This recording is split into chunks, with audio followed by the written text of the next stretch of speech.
We open up with 2 Corinthians chapter 6, and it was right on time for today's class. So let me get it on the screen. And for those inside the virtual room, from here on out, you should see the presentation. If it freezes up, just give us a chat message or let us know so we can get the technology chance to catch up.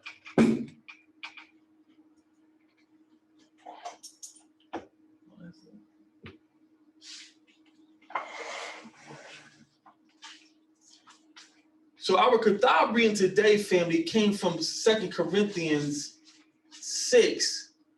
And it was saying now is the time of salvation. Now is the time of salvation. And it was the perfect segue into today's class, because this class too, this is a class for everybody. This is just not a class for Hebrews or Israelites. This is really a class for everybody, but it has to start with us. We have to be the righteous lights to win these strangers. So this is classes for everybody, and I will post it to the channel sometime next week. But today's class, family, is all about the mighty arm of YAH. The mighty arm of YAH, or the right arm of YAH. The right arm of YAH. Because like Paul was telling the Corinthians who were Israelites, he was telling them, today is the day of salvation. Did he mean that the Messiah was coming today? No, he wasn't telling them the Messiah is coming today. What Paul was telling them, the day that you are pricked in your Baruch, and the day that you are moved to come back to this covenant, that's the day that you secure or make yourself eligible for salvation. Christianity has sold us a bag of goods that once you say this repentance prayer and get that olive oil on your head, and then you start foaming and the pastor make you fall out, or now you're saved. But that's all based on, they call that fanaticism. That's all, you're a fanatic. You just have an emotional experience, and in Christianity, you have an emotional roller coaster every week. You have an emotional roller coaster. But salvation is hearkening to the words of YAH and keeping these laws, statutes, and commandments. So I want to open up this class, if I could, Shamar Yah, can you take us to Tehillim 89 and 21? Tehillim 89 and 21, or Psalms 89 and 21. Today is all about the arm of YAH, or the right arm of YAH. The right arm of YAH. Because we want to be saved, and we want to save as many as we can, but everybody's not going to hearken to the Most High. It's just the way it's been throughout history. It's the way it's been throughout history. Psalms 89, verse 21. Shemai, when you have it.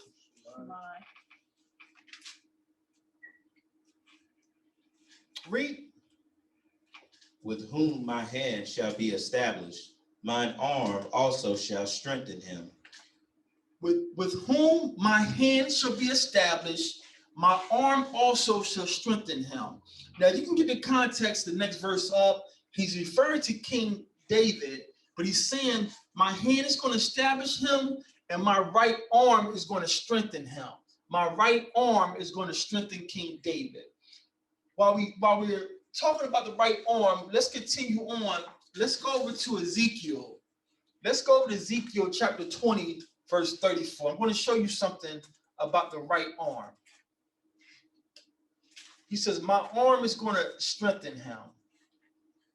Ezekiel 20 and 34. Those at home, I hope you got your swords. I'm going to try to stick to the presentation and try not to go back and forth with the internet. It just takes more time when we do that. So please, by all means, you want to verify what we're saying. You don't want to take anybody's word for anything. That's what led us astray so many years, just assuming this brother knows what he's talking about because he looks good, he got a PhD. No, we don't do that anymore. We verify things for ourselves. Ezekiel 20, verse 34. Shema. Read. And I will bring you out from the people, and will gather you out from the countries wherein you are scattered, with a mighty hand and with a stretched out arm and with fury poured out. With fury poured out. With fury poured out. If you're taking notes or if you don't mind marking in your books, you should highlight with fury poured out. He says, I'm going to bring you out from the people, and I'm going to gather you out of the countries wherein you are scattered. So all this flea doctrine is out there. You got to meet me on the west coast of Africa. You got to meet me. No, he says, I'm going to gather you. So me and my wife, we're not fleeing anywhere. The Most High says, I'm going to gather you. So we're going to stay right here in old Babylon, this part of Babylon, where I can read the street signs. I know what nigger means. I know he means me no good. I'm not going over to West Africa where I can't speak none of those languages because those Hamitic people don't like us. So you're following people based on a skin tone and you're going right to the fire. So this whole flea doctrine is not in the script.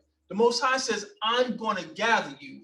But the part I want you to highlight is with fury poured out. So if he's gathering us, he's no longer mad with us. He has taken us back. So what is the fury being poured out? That's the nations. That's the nations. While he's loving us, while he's loving on us again, the nations are feeling the fury.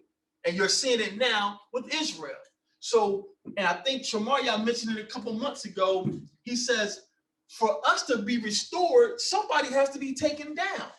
That's why transitioning, let's let this flow, let's let the rock move. Now this video is circulating. It's an old video of all these Hasidic Khazar Jews supposedly advocating for us. The Negro is the Jew. And now everyone wants to pass these videos around. But somebody give me Sirach 12 and 10. Let's go to Sirach 12 and 10 in Apocrypha. Sirach 12 and 10. Because, okay, if you're sincere, okay, thank you. Thank you. But I don't need you to validate nothing for me. I don't need you to validate that I'm an Israelite. I don't need you to validate that this is my scrolls.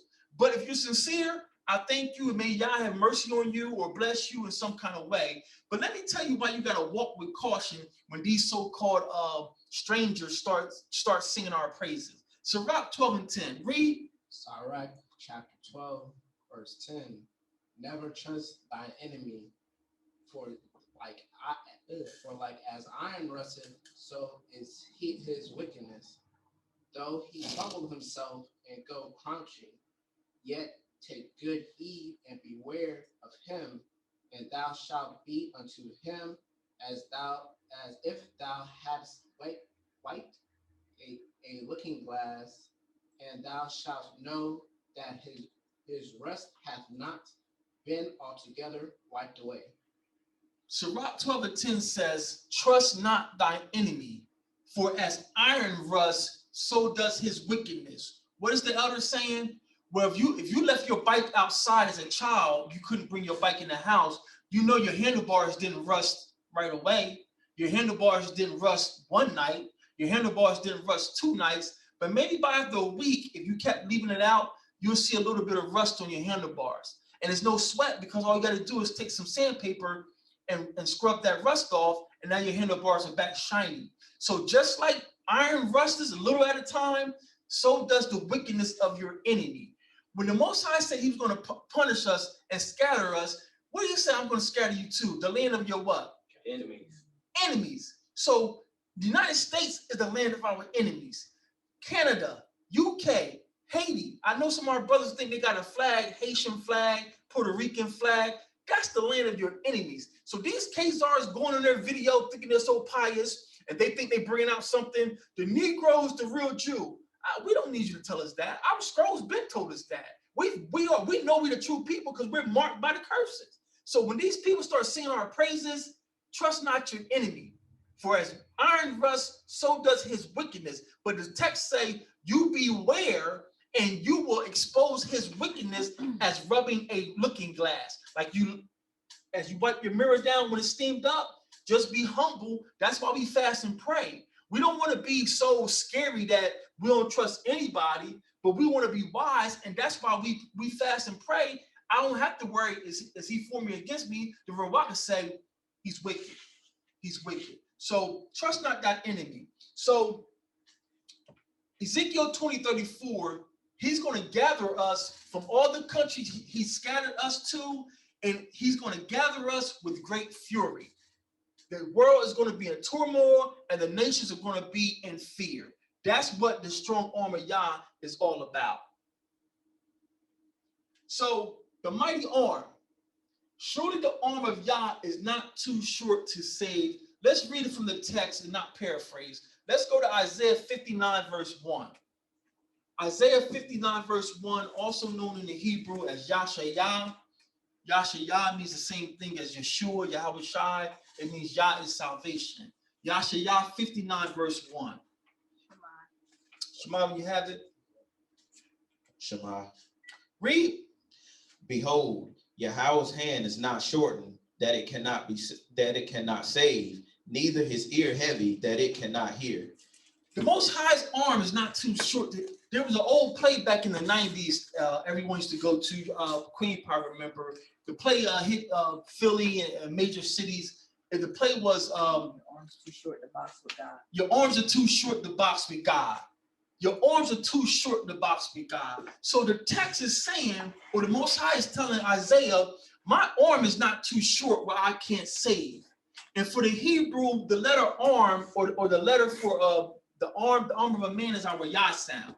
The arm of a man is the picture of our YAH sound. And that's where we get Yahweh, and that's where we get Yahweh Shai. The Most High is saying, my arm is not too short where I can't come get you. Neither is my ear heavy where I can't hear. So when we cry out and ask the Most High to save us, to keep us throughout the week, he hears that. He hears that. The Most High he's not asleep. He's not slow. Everything's going on, he's seeing it. His arm is not too short where he can't save. But I gotta ask you, family, whose arm are you trusting in? Whose arm are you trusting in? Because we got people, clergymen, PhDs, then had all kind of conferences with thousands. They pack out basketball stadiums. You got all these garments on looking like Catholic, Jake Creflo, Copeland, y'all mighty men. You got little local preachers following you. We got local preachers going live telling people, go ahead and get the shot. But in God we trust. So I gotta ask you, who is your God? Because like I said before, you recognize someone's God by the words they follow. They put in God we trust on the back of their money, but you enslave people. So who God you trusting in? You telling me I got faith, but I'm gonna get the shot. My wife got a sense, she says, when you say but, you negate everything in front of the but. I got faith, but you just lost your faith. You just lost your faith. So who arm are you trusting in? Are you trusting in the arm of a COVID shot? If you trusted in the arm of a COVID shot, that means you trusted in the arm of Fauci and trusted in the arms of Bill Gates. That's your God. It's shaking time, family. It's shaking time. So let's go over to Psalms Tahawim 98:1 and show you the Hebrewism. Let's show you the reason why Christianity can't understand this text, family. This text, the so-called Old Testament and the so-called New Testament, it was written by Shemitic people. It was written by true Israelites, and they had a culture unlike any other culture. Some cultures were similar, like the Canaanites. The Canaanites were our next door neighbor, so their speech was similar, but their culture wasn't, because the Most High says, don't do anything like the Canaanites. So even though we could understand the Canaanite speech, we could even understand the Egyptian speech, but our customs are only native to us. I'm going to show you the Hebrewism. Psalms 98:1. O sing unto Yahweh, or O sing unto Adonai a new song, for he have done marvelous things. His right hand, his holy arm have gotten him the victory. His right hand and his holy arm has gotten him the victory. So if it's mentioning his right hand, of course the right hand is attached to which arm? The right hand is attached to which arm? The right arm. So it says his right hand and his holy arm has gotten him the victory. So let me go back a couple slides and get you the image. That's why we use this image, because you can see the right arm, and I tried to make the mighty arm in the shape of a muscle. So that's a Hamashiach flexing his muscle. That's a Hamashiach flexing. The right arm of Yah family is the Messiah. The Messiah's name is Salakia. The Most High's name is Yahweh. We call him Yah for short. His only begotten son name is Yahweh Shai. And the picture that gives us the Y sound is the arm of a man. So every time that the text mentions my hand, my arm, my right arm, it's a Hebrewism for our king. That's why here at the Torah Group, we exalt the name of Yahweh Shai as much as we can, because he is the right arm of the Most High. Hallelujah, hallelujah. So let's quote our king in Revelations 22 and 12. Revelations 22 and 12. Let's quote the king. Since he is our right arm of salvation. Revelation 22 and 12. Shemai.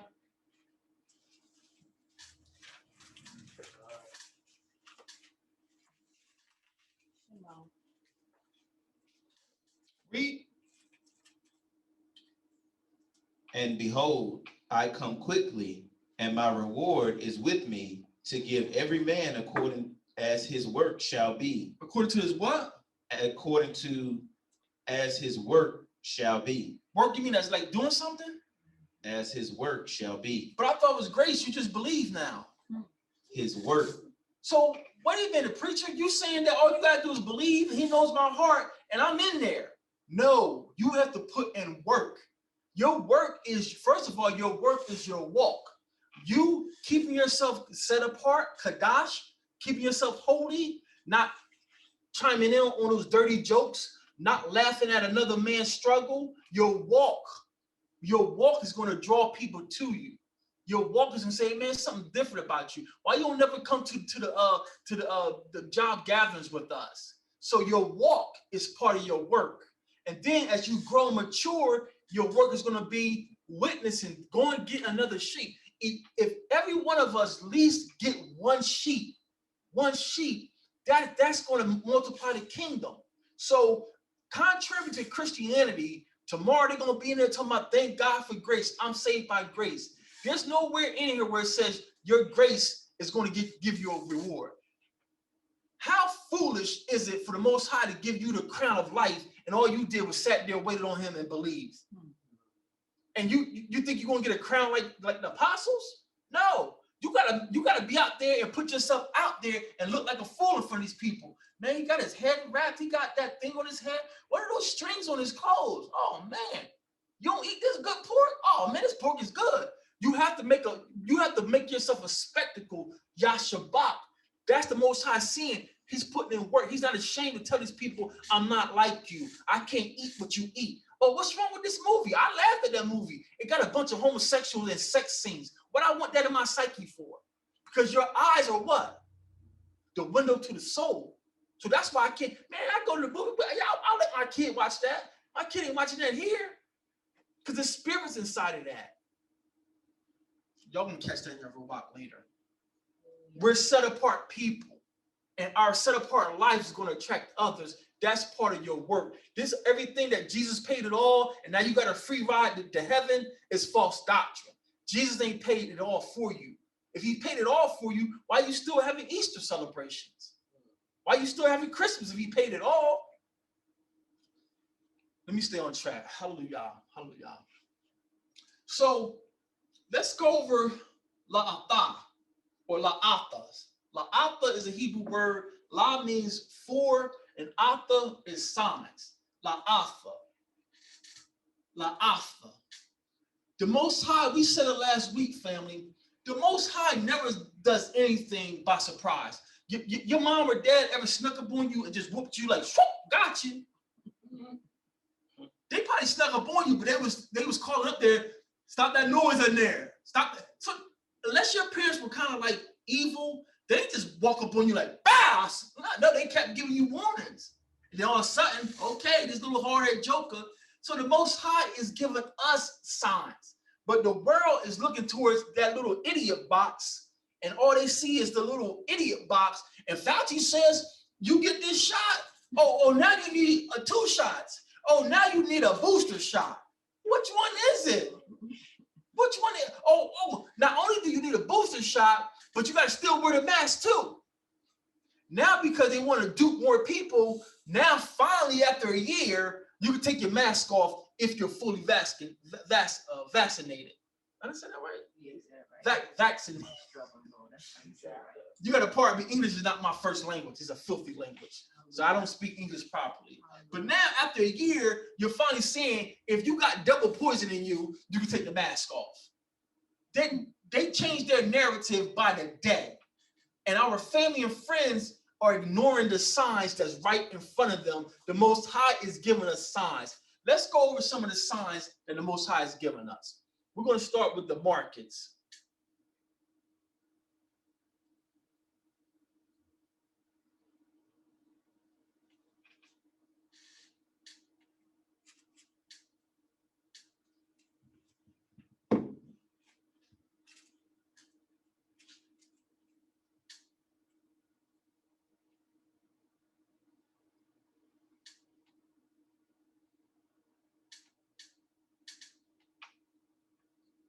If you're not tuning to YAH, the signs will be right in front of you, and you walk right past them, thinking it's just the way of the world. We're just going to go over just some of the signs so you will see that the Most High is navigating everything. He's playing these people like a fiddle. He's playing these people like a fiddle. So this is right off.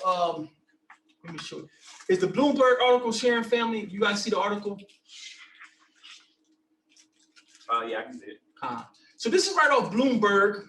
And it says, mounting inflation fears push U.S. consumer sentiment lower. And just read a couple. It says, U.S. consumer sentiment deteriorated unexpectedly in early May as Americans grew increasingly concerned about rising prices. The University of Michigan's preliminary sentiment index fell to a 3-month low of 82.8 in May, from 88.3 the prior month. Data released Friday showed the figure was well below even the most pessimistic estimate in a Bloomberg survey of economists. Consumers said they expect a 4.6% increase in inflation over the next year, the highest reading a decade, while 43% of the survey respondents said prices could rise by at least 5%. As a result, more consumers expected inflation to outpace income growth, representing a risk to the spending that makes up 2/3 of the economy. So I'm not a financial expert. I do have a little bit experience. I do have a little bit of knowledge how the stock market works. I took a couple economic courses in school. What is all this saying? What happens when inflation goes up? Inflation in layman's terms is your dollar can't buy as much. Your dollar could get you a whole sack of potatoes. Now your dollar gets you a half a potato. So how does that affect the everyday man? Well, if my money is funny, I just keep my money in my pocket. So if my money is in my pocket, what is Sam Goody gonna do? Sam Goody got a whole warehouse of goods that he can't sell because no one has money. No one can afford it. So what happens to the economy? Well, now Mr. Sam Goody got a whole house of goods, but no one can afford it. Now what he has to do to get rid of his merchandise? Huh? Drop his prices. What they call it in dropping prices? Super sale. I got a whole warehouse full of goods, but because of inflation, no one has money. I got to recoup this money somehow. So in business, family, there's 2 ways you make money in business. And as an entrepreneur, there's 2 ways that you can set yourself apart with your product. You can make your product so expensive that'll make your company prestigious. Anybody ever heard of Tesla? Tesla, you say the name, you see that T, like they got money. Because Tesla has set their prices so high. Now, Tesla family, anybody who worked in a plant? Anybody ever worked in a plant, manufacturing plant? Anybody online ever worked in a plant before? Any manufacturer, anything? Nobody? Well, I spent some time in a couple plants, in a meat plant and in a juice plant. And the thing about manufacturing, family, you had the same product come down this line, same ingredients, not one ingredient changed. But then you hear one of the operators call out, label switch. And label switch means we're just changing the label. So that Food Line juice that costs $1.99 is the same thing you got from Whole Foods for $5.99. There's only few companies who says, no, we're gonna put extra ingredients. So that's when in the plant, you hear them call out hot wash. That means this we're gonna run this product last because they're fancy. We're gonna run all the products with the same ingredients. We'll run them first because we ain't gotta change the batch. All we gotta do is change the labels. But this company, they say we're special, so we gotta change the ingredients. So Tesla, they could make their product just like everybody else, but because they done set their product at a high price, they got prestige. So now Tesla is only selling let's just, for sake of argument, Tesla sells 5 cars a year. But the price is so high, I'm making just as much or more money as Ford, who sell their car at $1,000. So when inflation rises up and this man can't sell his warehouse out because his price is too high for us now he's going to say, oh, I want to be a good guy, and we're slashing prices because he knows, okay, I can't sell this bat for $10 anymore, but if I sell 1,000 bats for $1, I still make money. So when inflation goes up and these people can't sell their merchandise, they got to have sales to us to make money. Now, you're going to see later, the Most High already said, and goods will be so cheap that people will think they're in good shape. Most High is orchestrating all this. The Most High is orchestrating all this. So let's go to our next example, or our next sign.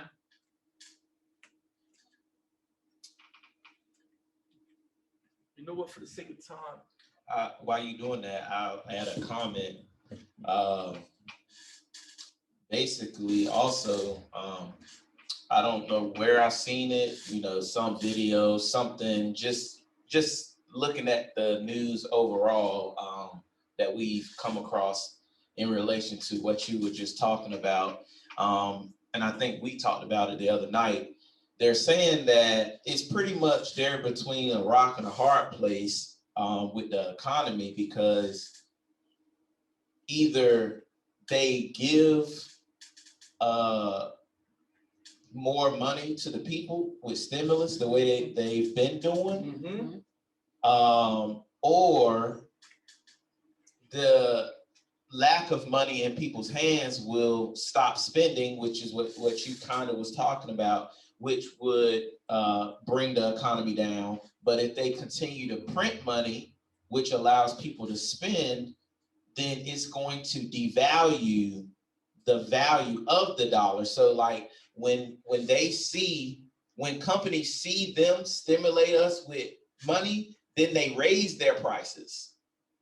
So in the long term, the value of the dollar is going to continue to crash. But if they don't stimulate the economy because of everything they did with this latest, PSYOP operation, then the economy won't move at all. And then since we're a capitalist society, then it won't be able to operate and it'll crash that way. So either way, we're looking at a crash. It's just that the pumping the economy with money will allow the delay the crash a lot longer. I was waiting for you to say that. Yeah. I hope y'all caught that. That's what all this little stimulus checks is about. It's just trying to keep it afloat, keep the facade up. There's an old commercial. There's an old commercial used to come on. It'd be this man with a big old house. I got a 10-bedroom house that he cut in his yard, and I got a tractor to cut my 4 or 5 acres. And then he says, as he's saying all this, his eyes are bulging, getting redder and redder. He says, how am I doing all this? I'm in debt up to my eyeballs. He just keep borrowing, getting loans, trying to keep up with the Joneses. So them keep. Sam, just mute your background for us, please. If you can mute your background for us. Them sending out stimulus checks, not because they think you're a good American, not because you're paying your taxes. They need us to keep the facade up. So that's I was waiting for you to say that. Them sending out stimulus checks is just prolonging their demise. That's all they're doing. So here's the next sign, and this is about the housing industry. And this is from the New York Times. How to navigate a hot housing market. Competition for homes in many cities is leading potential buyers to take steps they may have not considered a short time ago, including waiving the inspections. So why is the housing market booming so much? The home buying market this spring is not for the faint of heart. The main challenge is that the supply of homes for sale in most parts of the country continues to fall far shorter of demand. Supply and demand, back to economics 101. Supply is high and demand is high, it's even, but it's never like that in an economy. You always have supply high, demand low, or if the supply is high, demand is low, meaning what? You got something nobody wants, what happens to the price?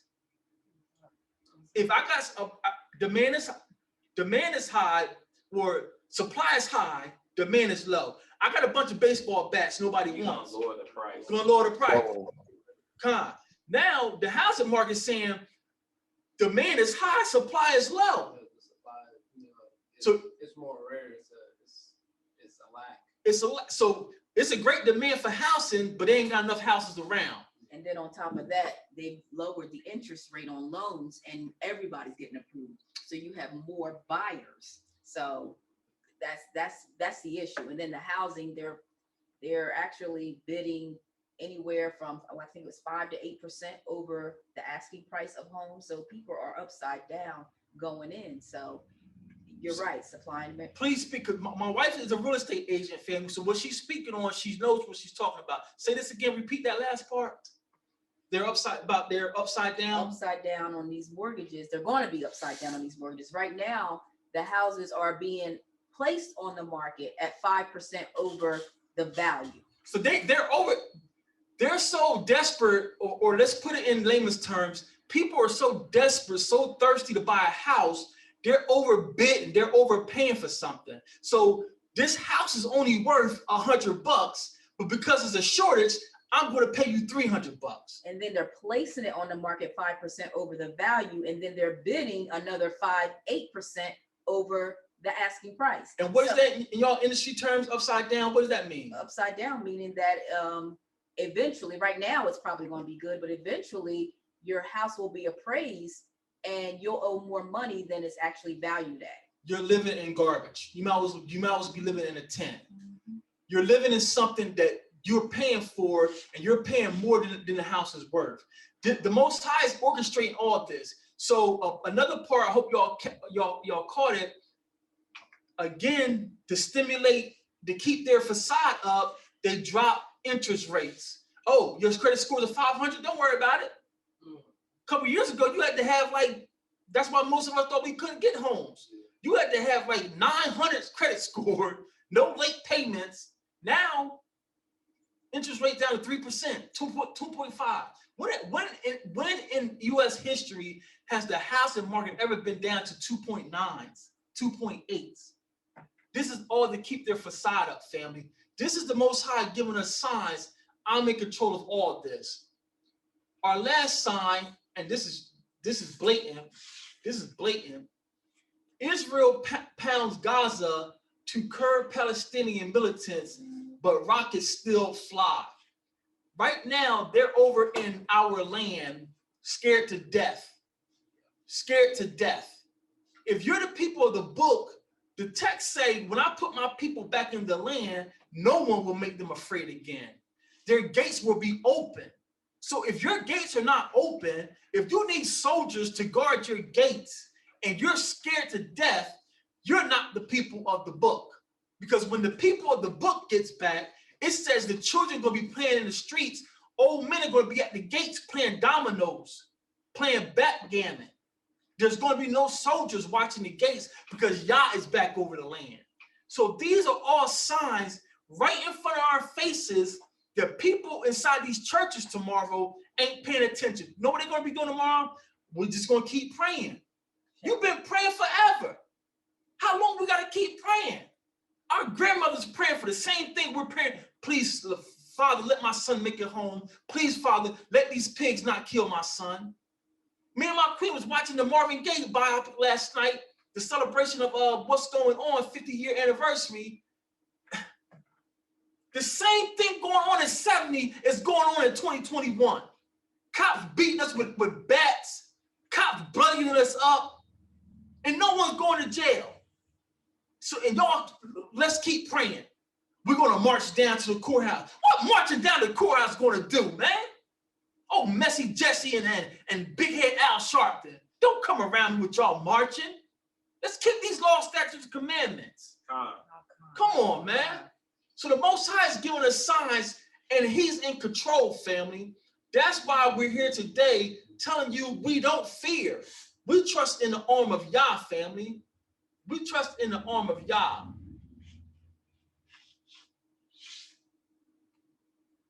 And that's what this class is all about. Now it's time for you to rehearse, who do you trust in? Who is your God?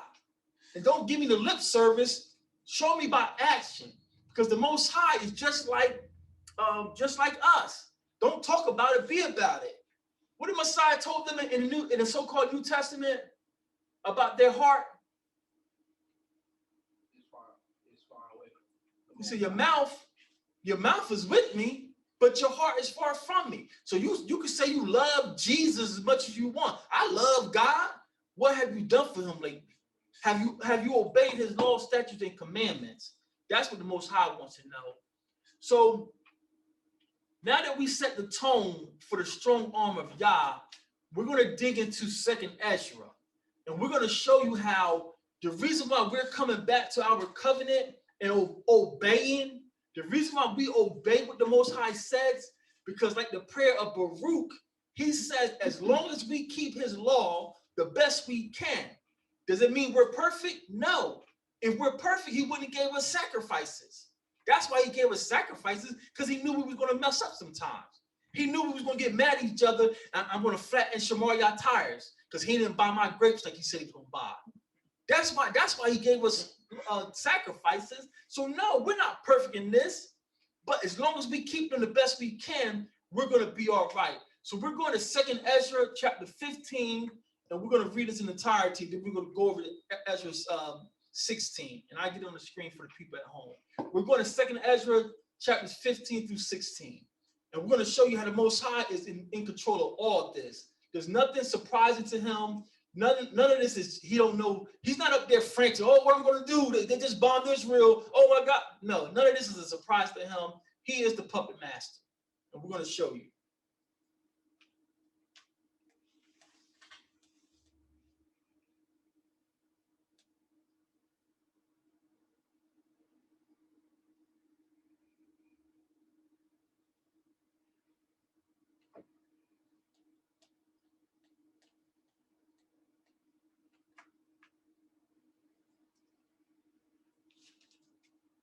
Now's the time to prepare your family, to prepare your homes, your physical temple, your spiritual temple. Now's the time, family. You can't wait. Like I said, none of us can go into the gym and bench press 350 if you ain't been in the gym in 5 years. You're going to hurt yourself.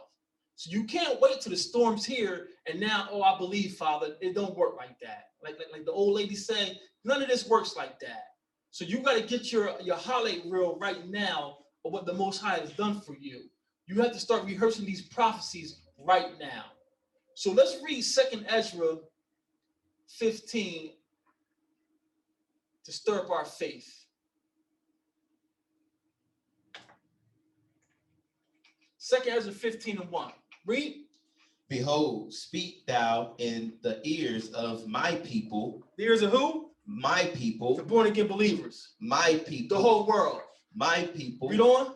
The words of prophecy which I will put in thy mouth, saith Yahweh, and cause them to be written in paper, for they are faithful and true. Fear not the imaginations against thee, let not the incredulity of them trouble thee that speak against thee. He says, fear not the imaginations against you. Let not the incredulity. He says, the things they got imagined against us, family, is incredible. They putting nanobites in people on. Did y'all see that video I shared on Facebook? The brother blowing the whistle on Microsoft. He says, with one, I'm paraphrasing, with one smidget of DNA, they can control, he used nanobites. It wasn't even nanobites. They got things imagined against us that you can't believe. They're cloning people. The Most High is telling Ezra, and this, for those of you who are new, this is the same Ezra of the Old Testament. He's saying, don't fear their imaginations and the incredible things they got imagined against you. Don't worry about them. I got them. They got things on deck, family, that you can't believe. They got a weapon. That's why all this marching, Black Lives Matter. They got I forgot what it's called. They released it in Russia a couple years ago. And don't think that the United States hate Russia. It's all a game. It's all because they share weapons and they share technology. The Russians tried it out on their people years ago. It's called like a sonograph or a sonar or something. It's a big device the military will roll out on a truck for crowd control. And it says it releases a signal so high, it will bust your eardrums and cause you to bleed from your brain. So when you go into Black Lives Matter, yeah, that's right, you're just fishing a barrel for them. He says, fear not their imaginations and the incredible things they got coming against you. Fear not. Read on verse 4. For all the unfaithful shall die in their unfaithfulness. Behold, saith Yahweh, I will bring plagues upon the world, the sword, famine, death, and destruction. For wickedness have exceedingly polluted the whole earth, and their hurtful works are fulfilled. Aren't we seeing this right now, family? Aren't we seeing this right now? So the Most High dropped this in my spirit when I was still in the sin, when I was still in the world. I hadn't come back into the faith yet. But you know how the stores had those little collection jars for Somalia kids and the kids in India. And I was looking at that jar. I'm like, I don't know what you did to my people. So how I'm giving money to you? So when they show these screens, these little children being burnt up, they want you to feel sorry for them. This is the Most High wrath. Pray for us. How I'm praying for you, and I'm going against my father.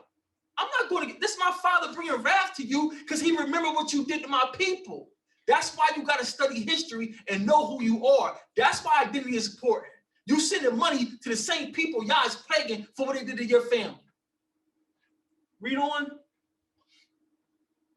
Therefore, saith the Most High, I will hold my tongue no more as touching their wickedness, which they profanely commit, neither will I suffer them in those things in which they wickedly exercise themselves. Behold, the innocent and the righteous blood crieth unto me, and the souls of the just complain continually. The righteous blood cries unto me.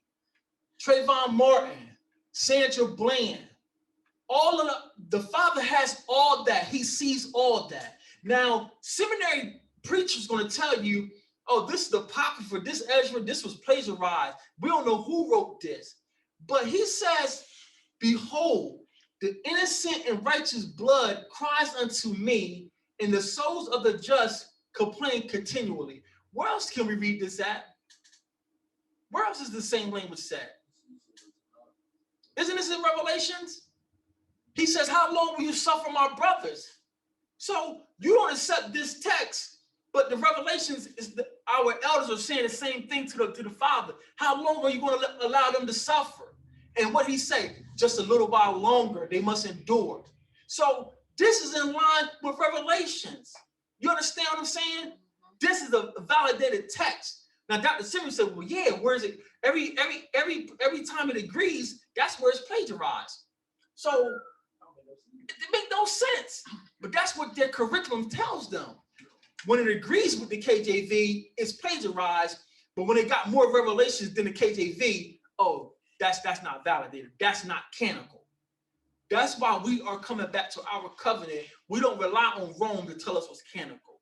He says, innocent blood cries unto me. Yah sees it all. His arm is not too short. Read on. And therefore, said the Most High, I will surely avenge them and receive unto me all the innocent blood from among them. Behold, my people is led as a flock to the slaughter. I will not suffer them now to dwell in the land of Egypt. Who is led to the slaughter? My people is led as a flock to the slaughter. The world is led to the flock. My people. Born again believers. My people. Lutherans. My people. Catholics. My people. Jehovah's Witness. My people. Why is it on the news every night only people who look like us are being killed? They're killing our children. The 15-year-old, how old was the girl got stabbed up? The cop shot her. She wasn't grown, was she? 14. Our 15-year-old girls are being killed. Where's your people at? When are these Catholics and Lutherans going to get killed? Please tell me. Please. The Most High says that in the last day, they're going to kill you thinking they're doing God a favor. Okay, when are you going to kill the Pope then? When are you going to kill these Catholics? These are context clues. We're the people.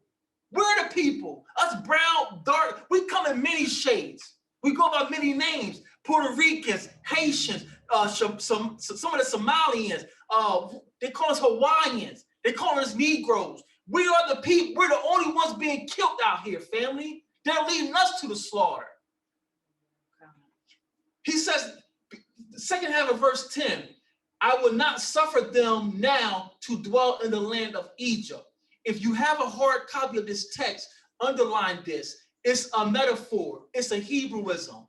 What does Egypt mean to us, family? Bondage. Bondage. I'm not going to allow them to dwell in Egypt, meaning I'm going to gather them from the countries where I scattered them. Come on, family. Salakia, and during my conversation with my heathen co-workers, I actually read Ezra 15. And I went to, so it ain't talking about, I said this, like this isn't talking about the literal landmass of Egypt. This is a metaphor to captivity. This is a metaphor to bondage. And I just looked at that and it's okay. And which tells you again that these people, that people, just the question is, who are the people? And I left it alone. Sometimes you just drop that seed and let them meditate on it. So, and I had to learn that too. My wife helped me, my op from San Diego, they help me. Sometimes you don't give them the whole meal because you're about to suffocate them. They tell you someone has been starving, you can't give them a whole meal. It's going to kill them. If someone's been starving themselves, you have to give them like inject like IV or something, right? Give them fluids and stuff. So our family and friends that you're talking to, they're starving. We can't give them all the pieces. They're going to look like this nigga crazy. So we give them little bits they can handle. But Egypt for us, family, those of you who may be new, Egypt is a metaphor for bondage, which is in line with the precepts we open up with in Ezekiel. I'm going to gather them from the countries where they're scattered. Everywhere we live, to my Puerto Ricans, that blue and white flag is not your flag. To my Haitian family, that's not your flag. To my Jamaican family, that red, yellow, and black, that's not your flag. That's just something you're doing in between time. Your flag is the nation of Yahweh. We're the land of Israel, family. So everywhere we live, family, is Egypt. Canada is Egypt. UK is Egypt. South America is Egypt. If we're not in Zion, we're in Egypt. We're in Egypt. So, Moray, what's the Wi-Fi here? Because I always use my phone. But Spectrum. Is my Spectrum Wi-Fi? Yeah, 5G. It's 150. You see that? And then it's He got it right here for me, I think. Yeah, let's copy that. Okay. And it's all lowercase. Thank you. Sorry. Got my phone. It should be fine. It should be fine. So everywhere we live, family, if you're outside of Zion, you are in Egypt. So people can't understand these scrolls, these Christian preachers with all their PhDs and I got a theology degree. You have a Jesuit curriculum that you have mastered. You have not mastered the Torah. You have not mastered the Israelite culture. So that's why you don't understand the text. That's why when they read scriptures like all shall be saved, they lump everybody under the sun. It just says all can be saved. But who was the prophecy to, Dr. Seminary? Let's get the context of these scrolls. So he says, I'm not going to suffer them to dwell in the land of Egypt, verse 11. But I will bring them with a mighty hand and a stretched out arm. A stretched out what? A stretched out arm. A stretched out what? A stretched out arm. Yahweh-Shai. Yahweh-Shai. The right arm of Yah is Yahweh-Shai. You call him Yahusha, Yehoshua. It's the Messiah. Who's coming back to get us, family? Messiah. This is all metaphors, Hebrewism for the Messiah is coming back to get us. Read on. Ooh, excuse me. But I will bring them with a mighty hand and a stretched out arm and smite Egypt with plagues as before and will destroy all the land thereof. Is there anything happening in Egypt right now, the physical Egypt? La'ah. La'ah. This is another confirmation that this Egypt he's referring to is a metaphor for the world that we live in. Every land that we're just surviving in, prosperity gospel. What prosperity gospel is it for me?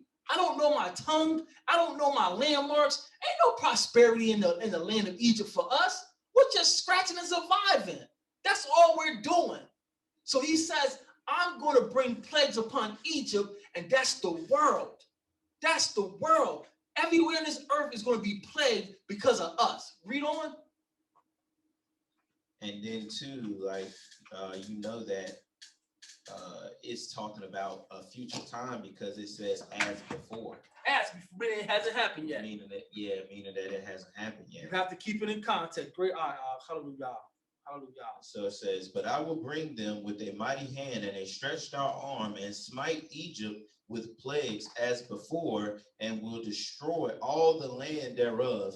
Egypt shall mourn, and the foundation of it shall be smitten with the plague and the punishment that the Most High shall bring upon it. They that till the ground shall mourn, for their seed shall fail through the blasting and hail and with a fearful constellation. Y'all see that hail hurricane came last week? Out of nowhere? Out of nowhere. The Most High is giving us preview. He's giving us, and so if you get caught unprepared, you can't blame Abba Yah. That's why he's giving, Father, hallelujah, help me.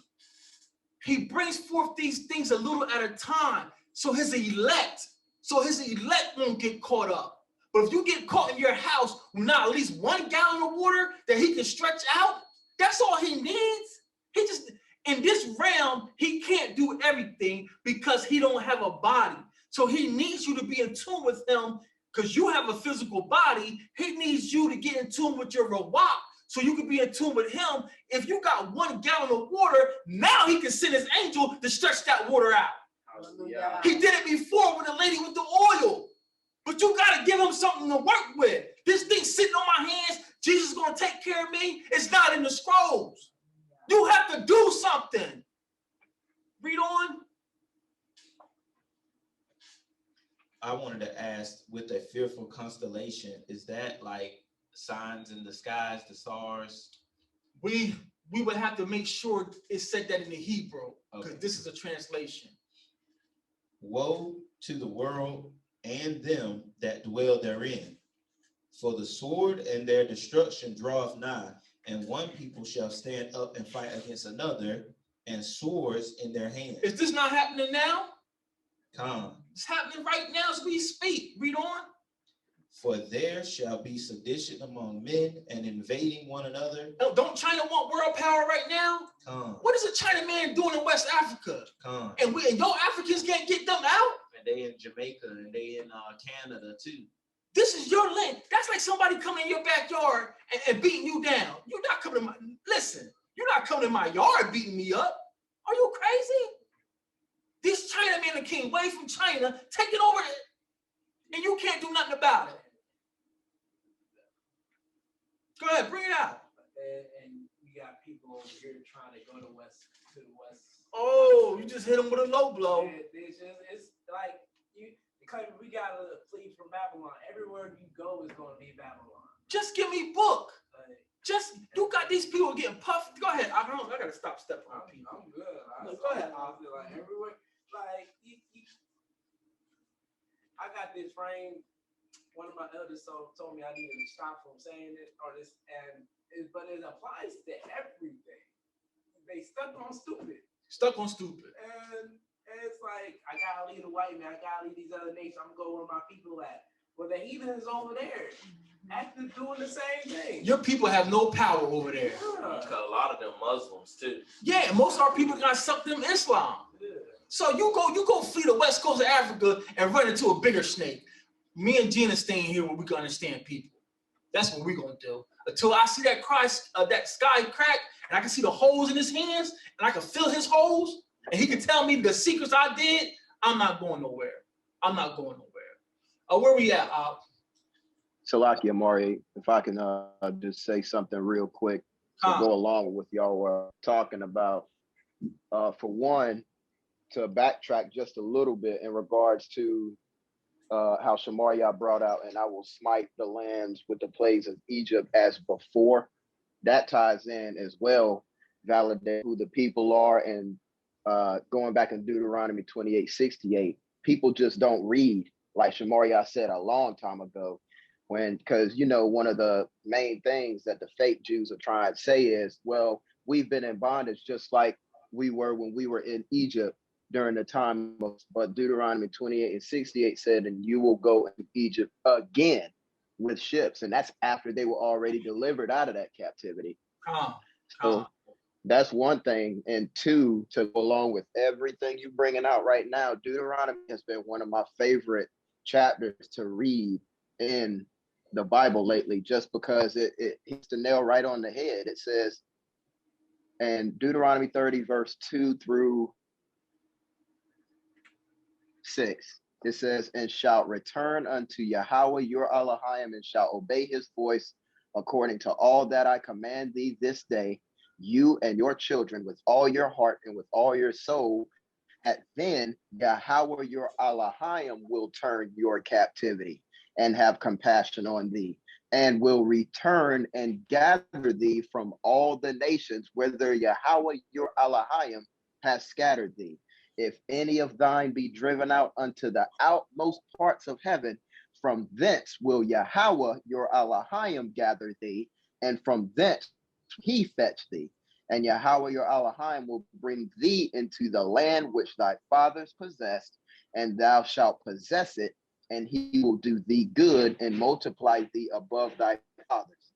And Yahweh your Elohim will circumcise thine heart and the heart of thy seed to love Yahweh thy Elohim with thine heart and with all thy soul, that thou mayest live.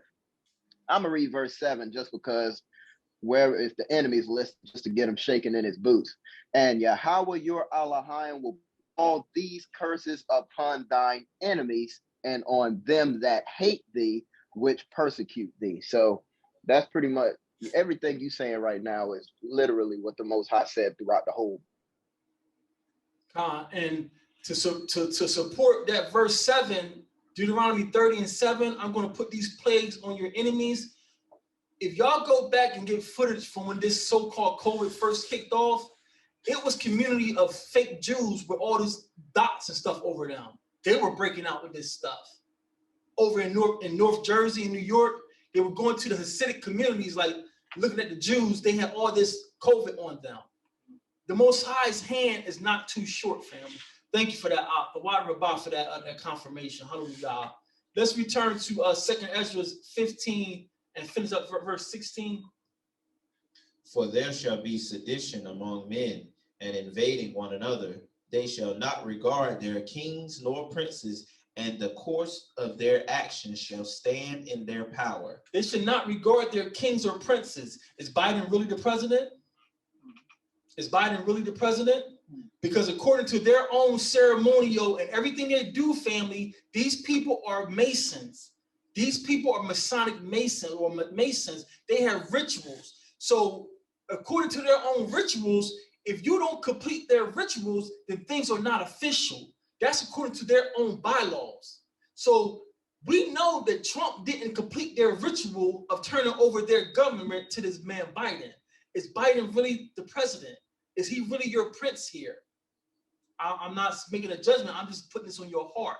I'm just putting this on your heart. Is Biden really the president? Read on. Also, too, this, obviously we know it happens. These things happen over the course of time and they ramp up.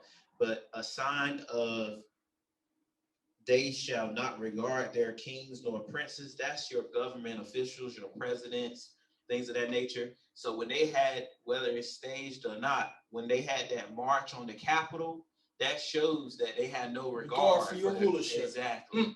Great point, Op. Great point. That was a nail in the coffin right there. A man shall desire, 17, a man shall desire to go into a city and shall not be able. You don't have a mask on? You don't have your vaccine card?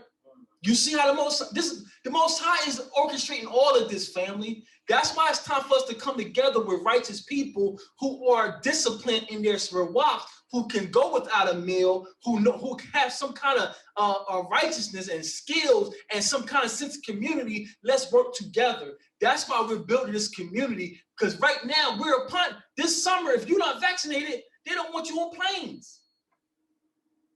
This is happening before our eyes right now, family. Read on.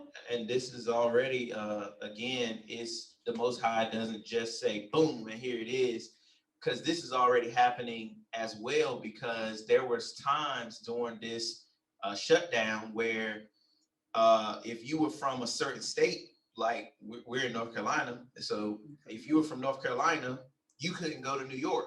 I remember that. So it's showing you examples of what is to come more full force, and it's showing you that it has already started. And to give you guys a reference point, this text was recorded before the Roman Empire took place. Pretty much the Greek Empire was still in control. The Greek Empire was still in control, and the Romans were just still coming up. That's how old this text is. Read on. For because of their pride, the city shall be troubled, the houses shall be destroyed, and men shall be afraid. A man shall have no pity upon his neighbor, but shall destroy their houses with the sword and spoil their goods because of the lack of bread for great tribulation. Behold, saith the Most High, I will call together all the kings of the earth to reverence me, which are from the rising of the sun, from the south, from the east, and Libanus, to turn themselves one against another and repay the things that they have done to them. What do you say? Just say here, I'm going to cause the kings to fight amongst each other. Y'all going to pay yourselves back for what y'all did to my people. I'm going to use y'all as pawns, and I'm going to watch y'all destroy each other. So my people we're going to have light work. Remember that in the 80s? Take care of my light work. The Most High said, I'm going to let y'all kill y'all mighty ones off. When I bring up Judah again, y'all going to be light work for Judah. SELAH, I mean, we know we've all, if you're not necessarily new, we've read this multiple times, so I just got a lot to say. But a man shall have no pity upon his neighbor, but shall destroy their houses with the sword and spoil their goods because of the lack of bread and for great tribulation.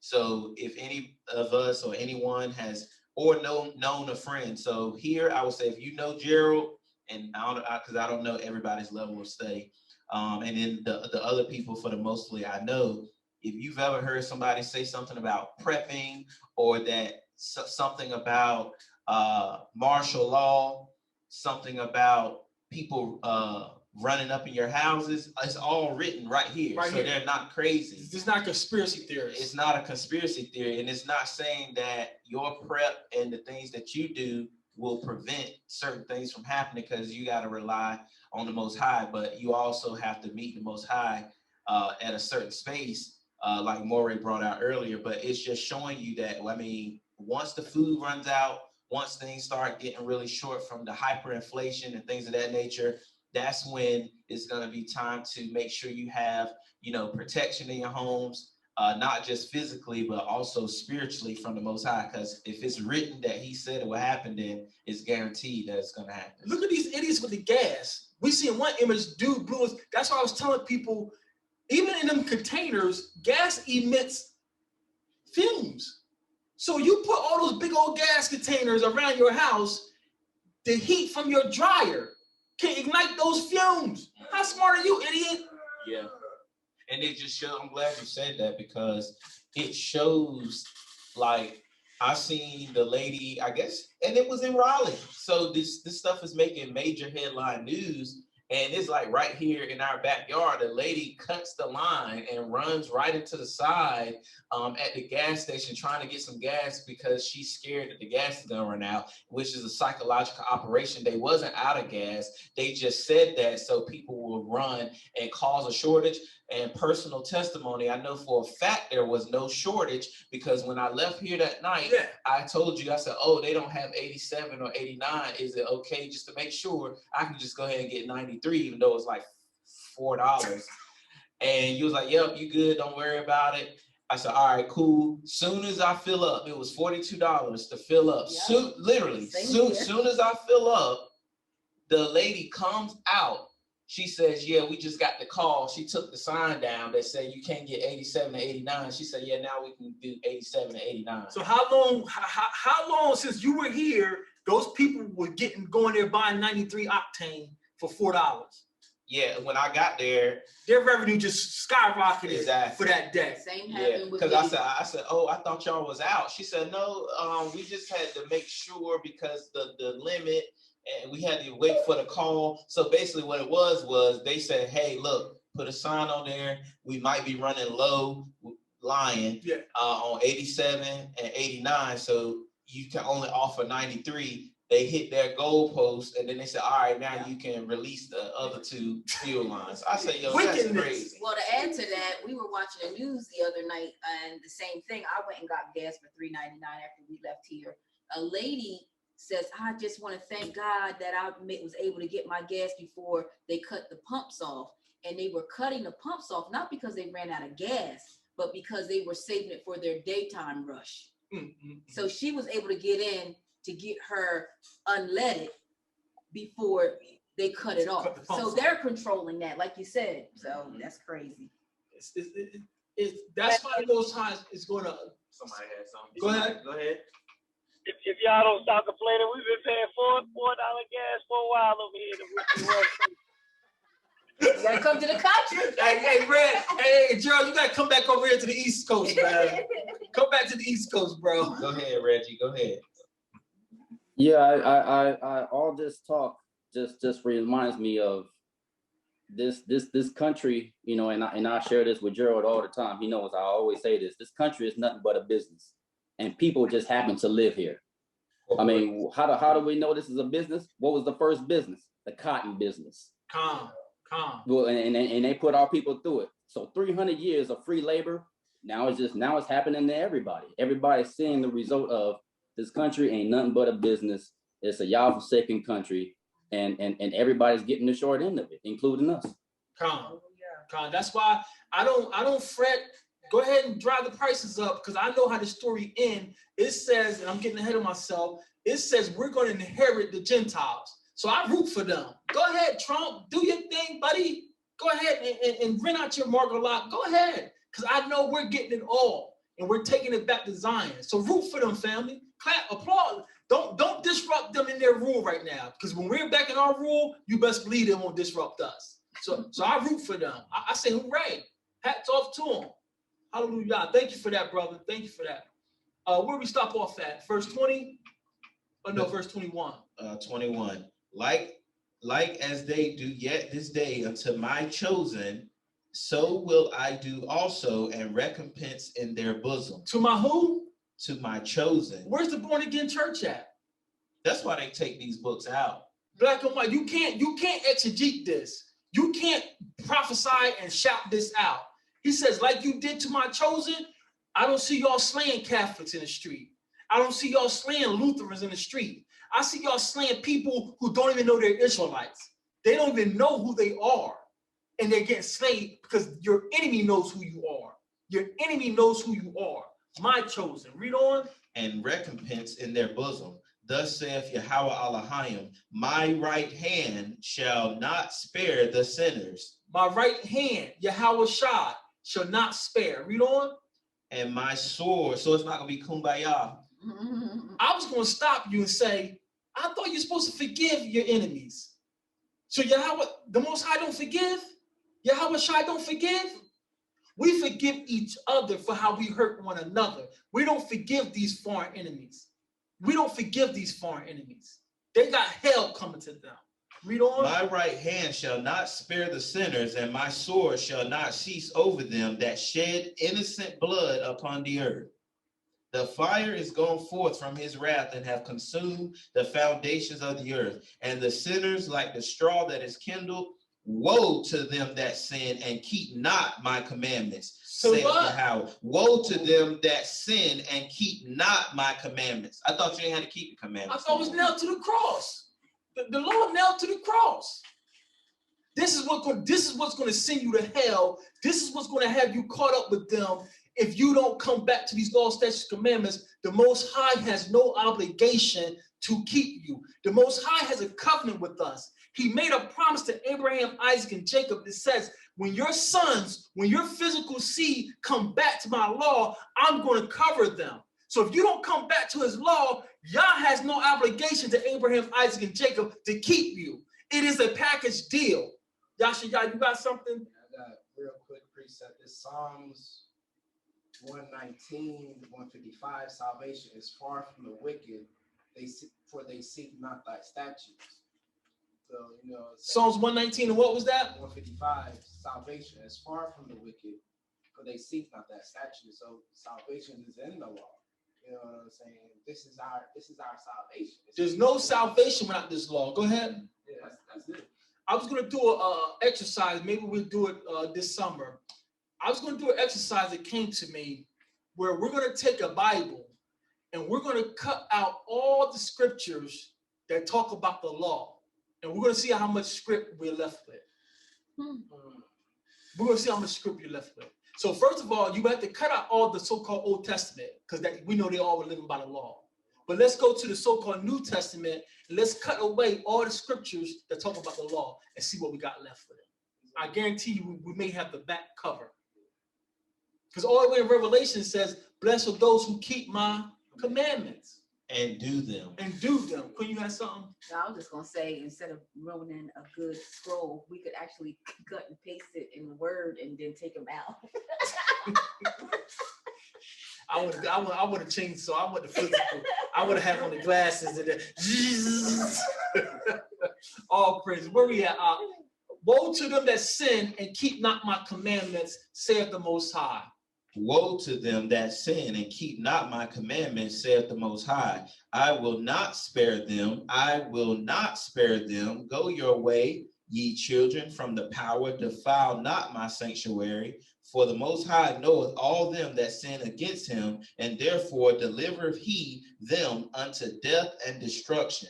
For now are the plagues come upon the whole earth, and ye shall remain in them. For the Most High shall not deliver you, because you have sinned against him. I don't want to be on that side. So if you don't come back to this law, he said, I'm not going to save you. So this, if it's a pandemic or pandemic, he's going to let them take you. If they run into people's houses, he's going to let them run in your house. You have to come back to this law. It's your only chance to make it through these plagues. He has no obligation to keep us if we don't keep this law, family. Read on. Behold, a horrible vision and the appearance thereof from the east, where the nations of the dragons of Arabia shall come out with many chariots, and the multitude of them shall be carried as the wind upon the earth. that all they which hear them may fear and tremble. Let's unpack this, because this is the prophecy that's about to happen. Where the nations of the dragons of Arabia. Dragons is just a metaphor. In the old text, dragons represent serpents or any crawling beasts of the earth. So dragons is just a metaphor of the dragons of Arabia. The dragons of Arabia shall come out with many chariots. We know that's war talk. That's war talk.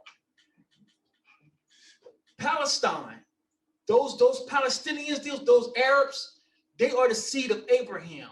So those are the what? Those are the dragons of Arabia. What they're doing right now, they're bombing Israel. They're coming out with chariots. This is happening right now. This is happening right now. And the multitude of them shall be carried away as wind. This is happening right now. The dragons of Arabia are our Shemitic people of the Middle East that the Khazars are fighting right now. This is happening, family. Salakia, Amare.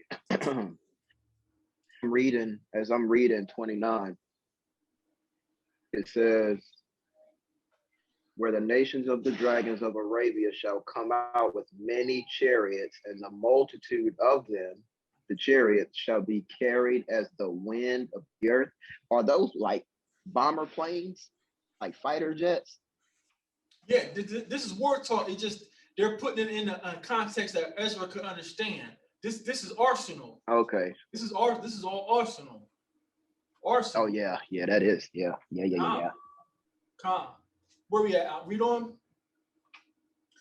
Also, the Carmanians, raging in wrath, shall go forth as the wild boars of the wood, and with great power shall they come and join battle with them, and shall waste a portion of the land of the Assyrians. So all that land over there is about to be destroyed. Assyria, all those ancient Persia. The Bible uses the ancient names. That's why we keep reading about Egypt being destroyed. The Most High don't know anything about America. What else they got now? South America. Our ancestors know nothing about these modern names. They use the old names. So let's drop down. Since you just said that real quick, it's been on my mind the whole time. And I think he did that on purpose, just to leave the heathen clueless in a sense, because eschatology and Christianity always teach us that, well, America's not really in biblical prophecy, or they'll do like a commercial, or infomercial, like, where's America in prophecy? And how they basically, long story short, always talk about how they can be saved, or the prophecies are only talking about the eastern hemisphere of the world and things like that. So even earlier when he said, I will not suffer them to dwell in the land of Egypt, if he would have just said, I will suffer them not to dwell in the land of America, and of course we know we scattered to all four corners of the earth, but it is an emphasis on here as well. Then they wouldn't have it would just be, it's not they can do. It's like you can't get around that. Yeah, you can't get around it. With this, even though we can discern it, he left it to where, like how it's always written in parables. So, and Christ says, so that we can understand, but they can't. So this is kind of one of those things as far as the names of the places, how I see it. Well, as you were saying that, what came to the script came to me: knock, and the door shall be open. Seek, and you shall find. He said, I will pour water upon those who are thirsty. So those of us who are sitting here taking a Saturday 3 or 4 hours, we could be shopping, we could be eating it up at the fair. Where we go? We should go the flea market. We're seeking. That's why he's opening up our understanding. This brother driving almost an hour and a half, he's going to pour water upon us. So you inside Sunday church, y'all just passing the collection plate around and then shouting and hollering, sweating all over. So that's why they don't understand what's going on. So for the sake of time, go ahead. We're just gonna finish. Well, I was gonna add. Okay. Yeah, I was just gonna add on what Shemaria said in Deuteronomy 28. I think it's verse 47. I'm not really sure exactly what verse it is, but it says, these curses shall be upon you for a sign and your seed forever. So the importance of our language, you already know the word Egypt was Matzrayam. And just like what Shamaria said as well, because we scattered to the four corners of the earth, we know the house of bondage, wherever we were, just like what you alluded to earlier, anywhere outside of Zion is slavery, the house of bondage. So when you look at this thing with an unbiased mind and open-minded heart, okay, what demographic of people was taken from their own heritage, their own land, taken away from their own language, and scattered out throughout the four corners of the earth and are continually being oppressed, and everybody, without a shadow of a doubt, that is, they know it's us. There ain't no doubt about it. These people are just rebelling and denying in their own heart what the word is saying, and they'll be condemned for it. And since you said it, I'm going to do this and move on. The word for Egypt in the Hebrew, you hear people call it Mitzrayim, but when we put it back into the our native tongue, it's Matazarayim. Matazarayim. And Matazarayim means from the waters. And Matazarayim, because Egypt had two great waters, northern and southern. Where are we scattered across? We're scattered across two great waters, the Pacific Ocean and the what? That's the Great Gulf. Y'all see, come on. Great Gulf fix. Wow. Y'all see, and I never caught that till he was talking, till he was saying Mitzrayim. Y'all see how the robot moves? I never caught that till right now. We're scattered across two waters. Matazarayim. Wow. That's like the parable about being in Sheol. The Great Gulf, it separates you from your rest. So that's I learned. I give credit to Moray and Rebirth, but I didn't hear it from that word, the breakdown of the word, but I had the understanding that we were sent across the water, which is the Great Gulf fix that separates you from the Shabbat or the rest. And then you just brought it out that it's separated by two great on both waters. sides. So it just shows you, like, that's why, you know, now you got some brothers that don't believe that hell is a literal place, but it is one part that they are correct. When you're outside of the land, you are hell. We are in hell. We are in hell. We gotta walk through them, got dogs hanging up for sale and in their markets. We gotta smell swine burning. You talking about you selling me your daughter? You wanna buy my daughter? What people are you? Now, and then the thing is, to get back to the land, we have to cross that Great Gulf fix again. And then that's just like a child being born has to break through the water. So the nation will be born, being broken through, brought through the water. That's why it says that the ships of Tarshish will also be sent, because the same way we went on ships, we'll go back on some, we'll go back on ships as well. You have something else? I'm just feeling that's odd. So see how the Baruch is moving among us. So as Shamaria is tying this together, breaking forth from the water, and anywhere for us outside of Zion is hell, Sheol. So there is going to be a physical lake of fire. I think these volcanoes, one of these volcanoes is going to be the lake. These volcanoes are not for nothing. The Most High didn't make these volcanoes for nothing. The pagans call them volcanoes.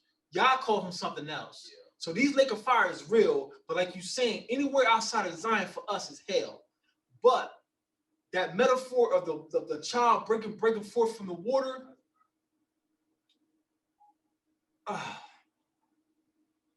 that's like baptism. Masha, drawn out from the water, he was the one to be the first stamp to lead us into Exodus first time. Now, what was Abraham's real name? The Ibar. The Ibar. To continue with the chief, he had to cross over. Remember that script we brought out when you cross through the waters, and the word for cross through or pass through is Ibar. Let's bring it out since we're here. Hallelujah. We wanted the Most High flow. So let me show you what we're talking about. We're tying together that everything is tied to our heritage as being Israelites or Hebrews. So that joint just got deep Real quick. It don't take much. It don't take much. So everything that we're bringing out is in line with us getting back home. Pass over. There's a script we brought out a couple weeks ago. He says when you pass over, and the Hebrew word for Passover is Ibar, and Abraham is the Ibar. We are not Hebrews, we are the Ibarium. Thou art to pass, I think it was in Ezekiel.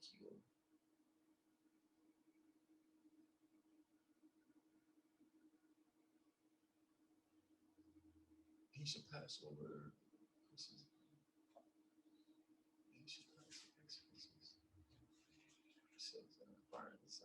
And he shall pass over to his stronghold.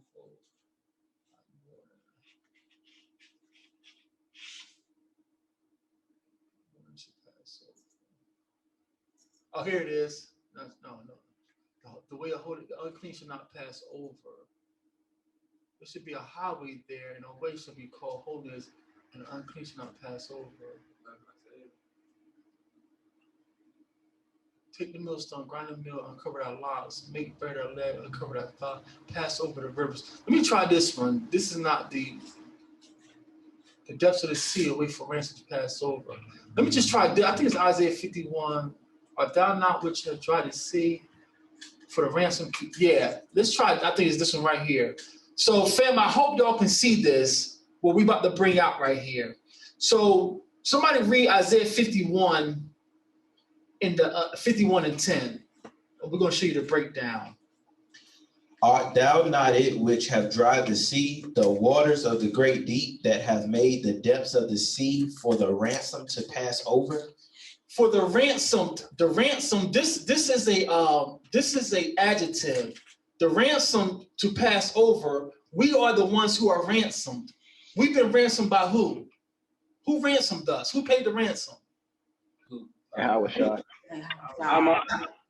Yahushua paid our ransom. So he says, aren't you the one who dried the sea for them, for the ransom to pass over? So we are the ransom ones, right? And the phrase to pass over, guess what it is? Abar. This is a I. Ibar. This is what Abraham was described as. Abram the Ibar. So in our ancient text, this is the picture of an eye. This is the tent wall, and this is the head of a man. This is IBR. Ibar. To pass over or by or through, alienate. What did Abraham had to do when he left Babylon? He passed over the Euphrates. That's why he's called Abram the Ibarium. That's why we are the Ibarium, and that metaphor of coming through the water, we're going back through the water, we're crossing back over to get back home. We are the Ibarium. You see how everything ties together? Mm-hmm. And again, I just said it, but when you look, because I did it, look at the two characters. I don't know if it's probably not put it up there, but the Shah and the Ma. The Shah, which is in my name, it can be joined together, but it can also be to separate.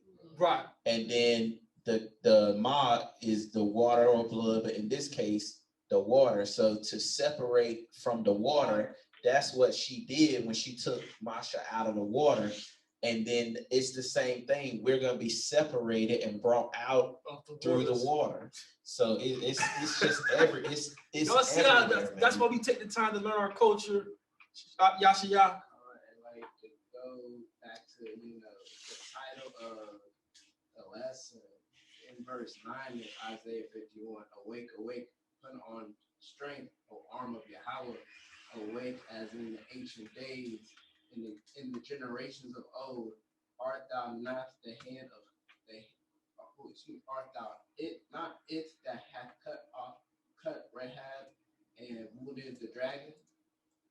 And then goes into verse 10. It's the armor of Yahweh. It's Yahweh Shai that's being awoken, that's being stirred up. The same way how we were delivered from out of Egypt is the same way how we're going to be delivered from this Egypt.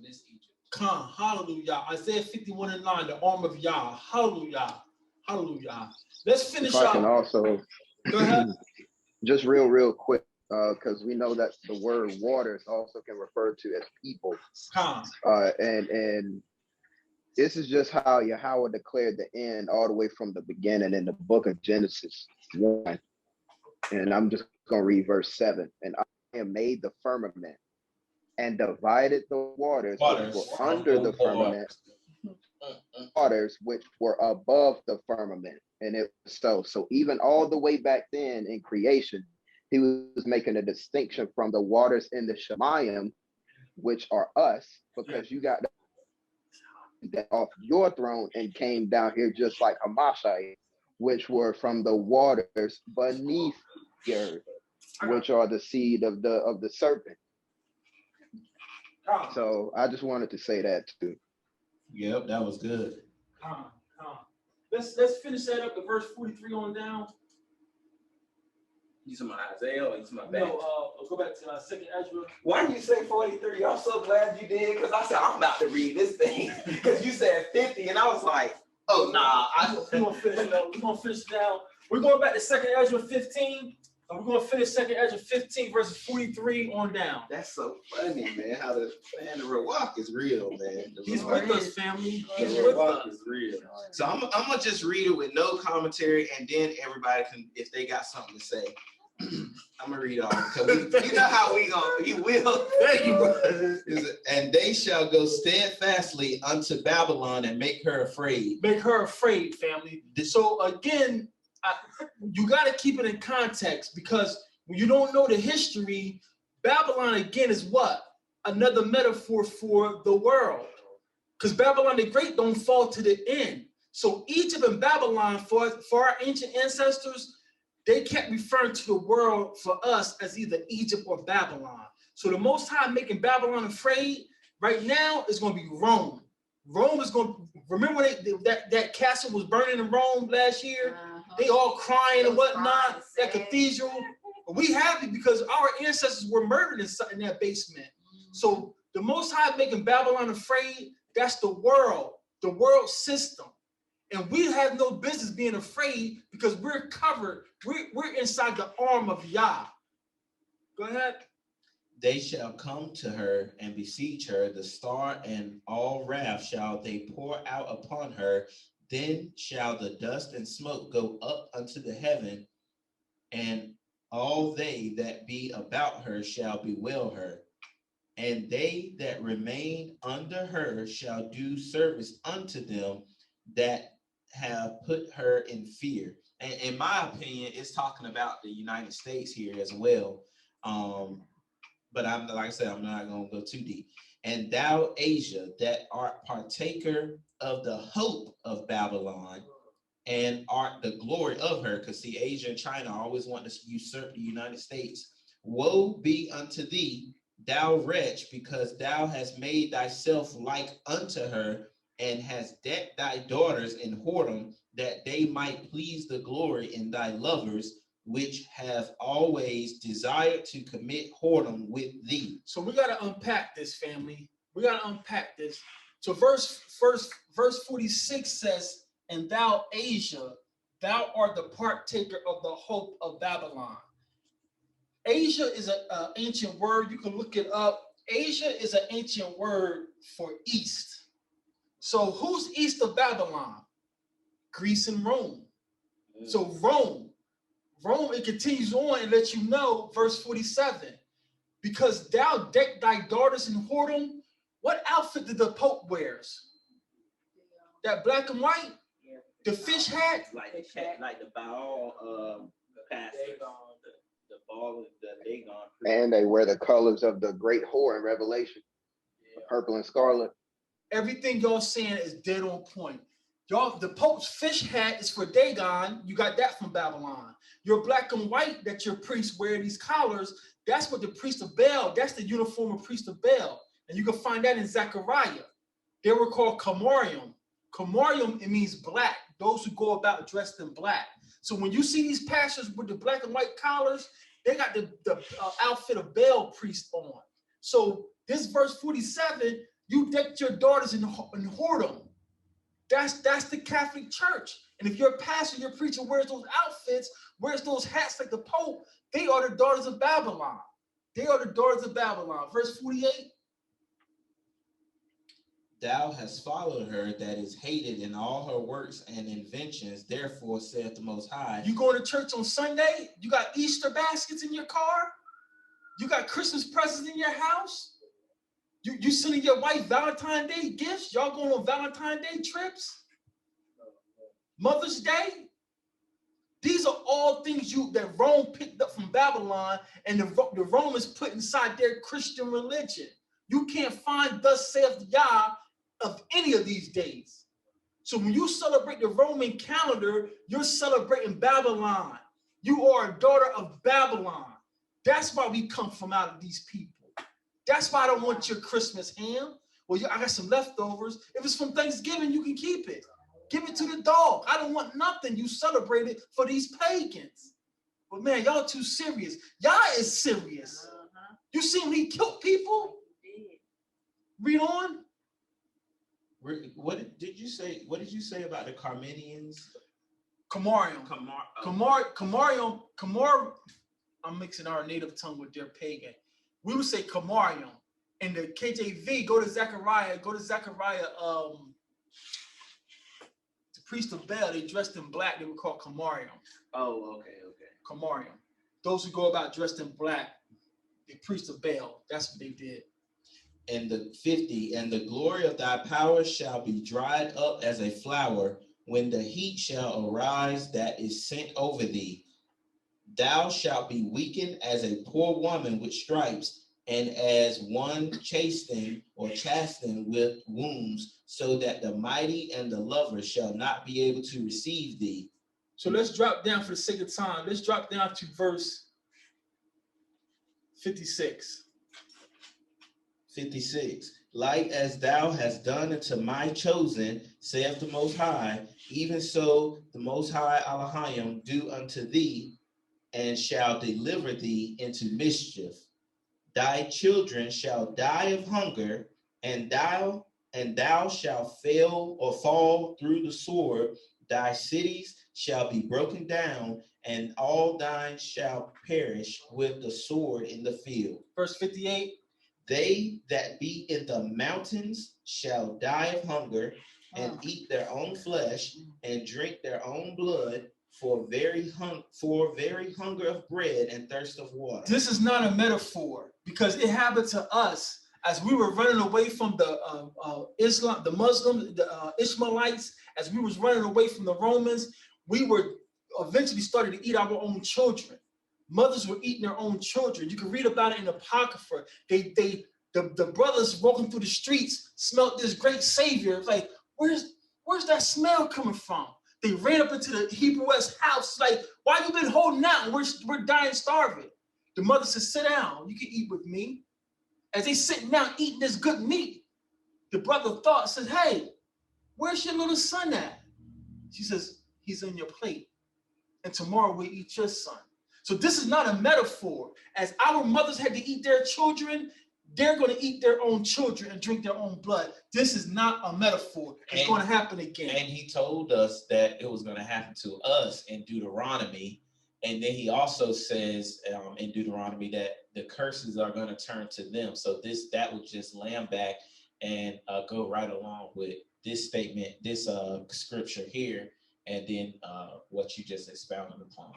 Because the Christian church, based on their Jesuit curriculum that they got in seminary, they try to turn everything into a metaphor of parables. And because they don't know the culture and the language, they can't distinguish what's a metaphor and when it's actual literal. So they'll sell you on, this is just a metaphor. It's going to be a hard time. No, you're literally going to eat your children. Let's go to chapter 16, and we're just going to pick out a couple verses. I'm sorry, how do you make a metaphor? Yeah. That's ridiculous. Foolishness. Oh, this is a metaphor. No, it's really real.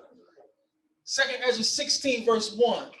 Woe be unto thee, Babylon and Asia. Woe be unto thee, Egypt and Syria. Gird up yourselves with clothes or cloths of sack and hair. Bewail your children and be sorry for your destruction is at hand.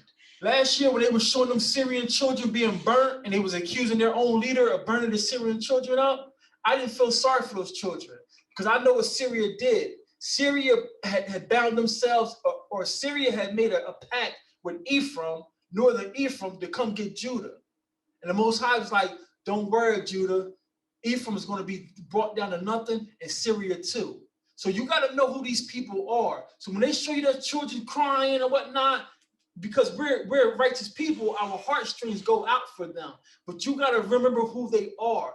Our Father is going to destroy these people. It's not us, family. It's the book. And people will hear this who don't know the culture. Oh, y'all mean people. Y'all evil people. You deal with the Most High. The Most High says, destroy man, woman, and children. That's what we do. So we don't cry for these children. Now that you got cameras and you got the internet, you're going to put them all on your screen. Where was you at when our children were being murdered? Where was you at when we had to eat our children? There was a situation at our school where one of our students was a little heathen European boy was accused of sexual battery to a girl that he apparently didn't do it. I was like, bro, I feel you, but at the same time, I'm not sorry for you, because there's countless of time where our brothers been falsely accused for misusing your women. Mm-hmm. Now it's on the other hand, you feeling the heat. Mm-hmm. You feeling the heat. It is what it is. Y'all. They want us to have all this sympathy. These Asians getting beat up. Oh my God! What about our grandmas getting robbed? What about when our grandmas was getting robbed for their Social Security checks? Where was y'all sympathy at? When you was accusing our sisters of stealing what, 500 eyelashes? You beating our women up in your stores for stealing eyelashes. Now we gotta have sympathy. This is where it's coming to. Right? Huh? Emmett Till, 14 years old, whistling at a white woman. Supposedly, that was my point. Supposedly, he whistled at her. Then Dennis one story said he just looked at her too. The man felt like he looked at her too long. This is a child. This is a 14-year-old child. So now you want me to have all this sympathy for you because y'all got the media now. You can stream it all across the world. Look what they're doing to us. Look what you've been doing to us. Verse 2, gird up yourselves. Woo! Gird up yourselves. Well, yeah, I read that. A sword is three. Mm-hmm. A sword is sent upon you, and who may turn it back? A fire is sent among you, and who may quench it? Who can touch the Most High? Plagues are sent unto you, and what is he that may drive them away? Your arms are too short to box with Yah. Your arms are too short. Verse 6. May any man drive away a hungry lion in the wood, or may anyone quench the fire in stubble when it have begun to burn? May one turn again the arrow that is shot of a strong archer? The mighty Yahweh sendeth the plague, and who is he that can drive them away? I'm not going against Yah praying for you. Send money to Israel. I'm right here. I'm sending money to myself. I'm talking about sending money to Israel. I'm right here. You feel what I'm saying?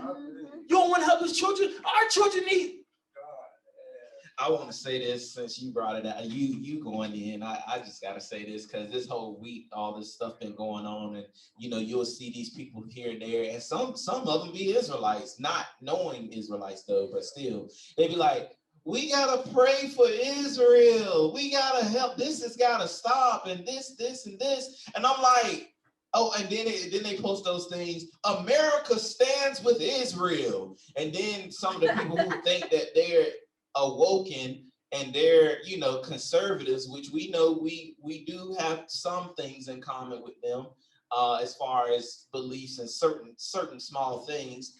But when it comes to that, they still have the Christian doctrine on them. So they're like, yeah, we have to protect Israel and bless those who bless thee, and I'll curse those who curse thee. And I just be so annoyed because you're talking about America. America don't stand with Israel, because then when we raise our hand and say, we Israel, help us, bless us, then they be like, It don't matter your nationality. We're all God's people. We're all God's people. We're all God's people, but y'all giving billions to the fake Jews. Like 80-some million a year or billion a year. And we've been here we can't get reparations in the land that we are enslaved. This is a little but in the land that we are enslaved in, we still here, and we don't get nothing. And when I saw that they getting paid like somewhere between 40 and 80-some billion a year from the United States, it's something like that. They getting paid from the United States, period. And I'm like, dang, they wasn't even enslaved over here. Like, what? They why? living the good life over here. Yeah. So then your taxpayer dollars, and you work and you paying them, and then they had slave ships owned by them, slave ship named Jesus at that. They getting grants. They would open businesses. So it's just wild that y'all talking about. We gotta save Israel, and we waving our hand, we screaming at the mountaintops, and you can't say we ain't screaming because we got them brothers out there on the streets. They everywhere. They on the internet. They telling y'all that who the people are. Matter of fact, y'all wrote who the people are because it's right there in Virginia on Israel Hill. So y'all know. Y'all said it. That was just a metaphor. Yeah, it's a metaphor now. Because they felt like they were being set free. They wasn't really Israelites. It's crazy, man. It's crazy. We so lost too. I mean, I had someone at the job saying, talking about going to a different position in the job. He said, "Nah, I ain't about to do that. I'm not about to be running around here like the Israelites for 40 years." I said, "You are Israelite." Oh my goodness! And he is running around. You like the Israelites in the wilderness lost for 40 years. I'm like, are you kidding me? You know who the Israelites are, because most Christians don't. They don't have a clue about the Bible. You talking about you don't want to be running around here for 40 years going from job to job. And he don't even know that he is doing exactly what he said. Yes, exactly. That's wow. That was good. Like in 2018, when I first accepted the fact that we were Israel, and like I went back to this Christian church, and it was like the week after I found out, and I went into like their time for prayer, and then someone said, "Hey Josh, you mind praying?" I was like, "Yeah, I don't mind praying." He said, "All right, can you pray for Israel?" I was like, "Of course." So I ain't praying for the land. I'll pray for us. And it was like, Father, waking up your people so they can receive your love, so they can receive your laws, so they can receive your commandments, so they may receive your son. And it was like, amen, amen, amen. And I was like, bro, y'all don't even know what I'm praying about. Y'all straight. This is when you gotta come back to the heritage. Yeah, man. You gotta learn the language to understand what these scrolls are saying. We're not being mean. We're not being puffed up. It's the facts of the case. If you really want to know what the Most High was saying, you gotta come back to the culture and to the language.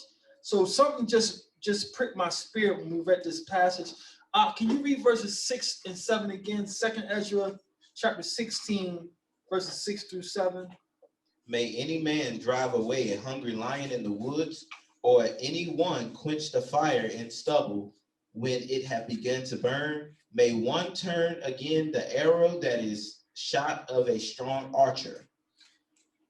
Verse 6 says, may any man drive away a hungry lion in the wood. Let's go to Micah. Let's go to Micah in the Old Testament, so-called Old Testament. Let's go to Micah chapter 5 and show you the Hebrewism. The Most High is always giving Hebrewisms, letting you know who he's talking to, letting you know who his people is. Can any man drive out a hungry lion in the wood? Let's go to Micah chapter 5, and let's pick it up at verse 7. Micah 5 and 7, and let's give everybody a chance to get there. Those online, I know Micah is not used too often, so take your time. When you get to Micah 5, just say Shema, so we don't leave you behind. Shema.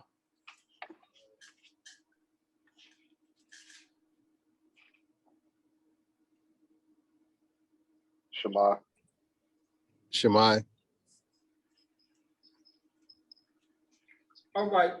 So 2nd Ezra 16 and 6 says, can any man drive away a hungry lion in the wood?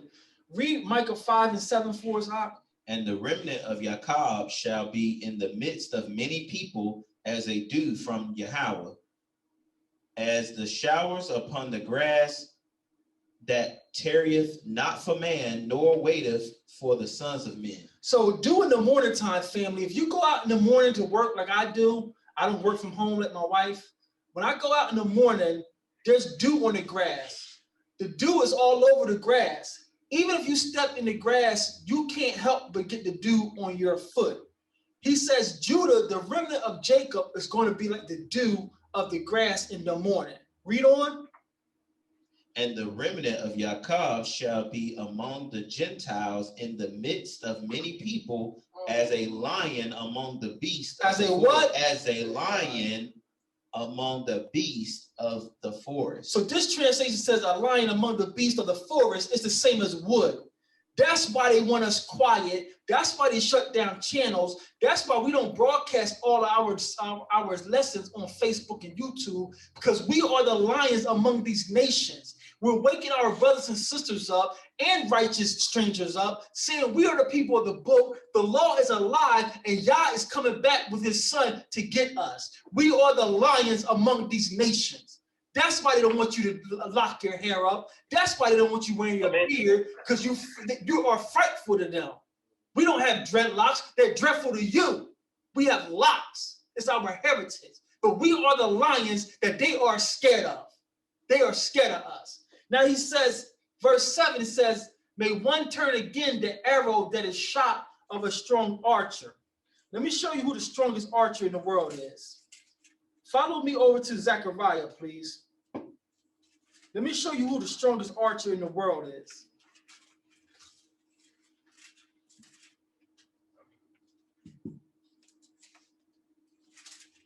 And I didn't have this prepared. This is Yah moving, so just bear with me.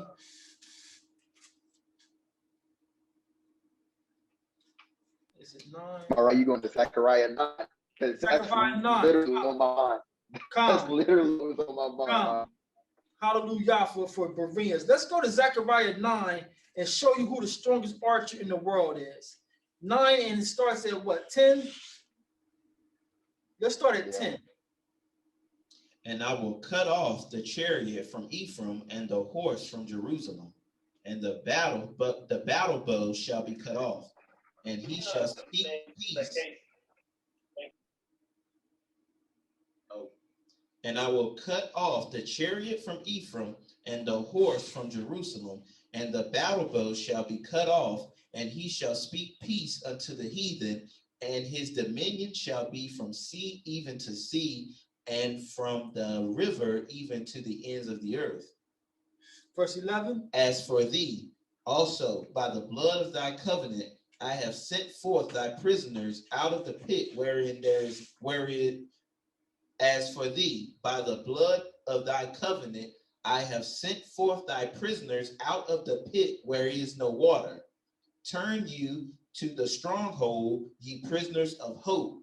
Even today do I declare that I will render double unto thee, when I have bent Judah for me, filled the bow with Ephraim, and raised up the sons, O Zion. The sons of who? O Zion, against thy sons, O Greece, and made thee as the sword of a mighty man. Let me show you the Hebrewism.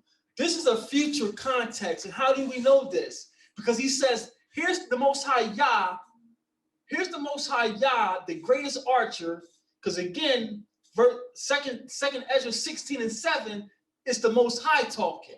He says, this is second Ezra 16 and 7.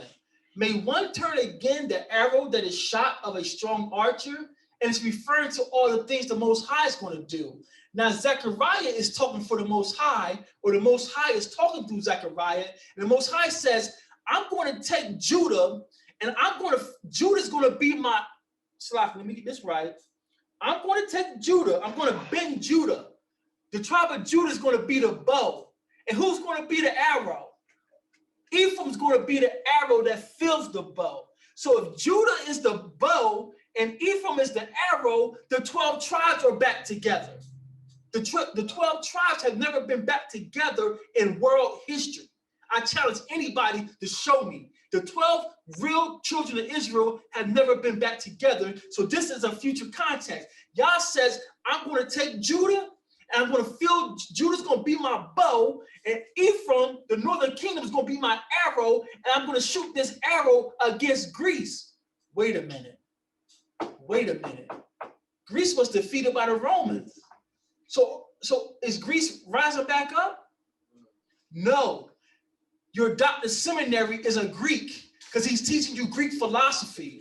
When he's telling you Jesus loves everybody, that's Greek philosophy. When he tells you Sunday don't matter, that's Greek philosophy. So we're Judah and Ephraim, the 12 tribes of Israel, we're destroying Greek philosophy by coming back to the law, statutes, and commandments. That's who we got destroying these Greeks. Hallelujah. Mara, if I can just add on to what I'm thinking about when it comes to verse 6, because I thought it was kind of interesting how it's worded. It mentions the lion first, which is Judah. Then it mentions the quenching, the satiable fire, which in my mind is the word, which is Hamashiach. Then it mentions the bow, which is Israel. So in the middle is the is not my word a devouring fire? I just, that was interesting. I thought that was interesting how it was put in the middle, how the word or Hamashiach is going to connect the two sticks together. And fire of our mouth, the sword of our mouth, are we going to bring down and break these pieces in nation first? That's what we're doing right now. We're creating inspiration through the fire of our mouth, through the word. So when the word goes out, the only thing that's left to come out after that is judgment. So whoever doesn't get refined by the fire is going to get consumed by it. So all praise to the Most High YAH for that.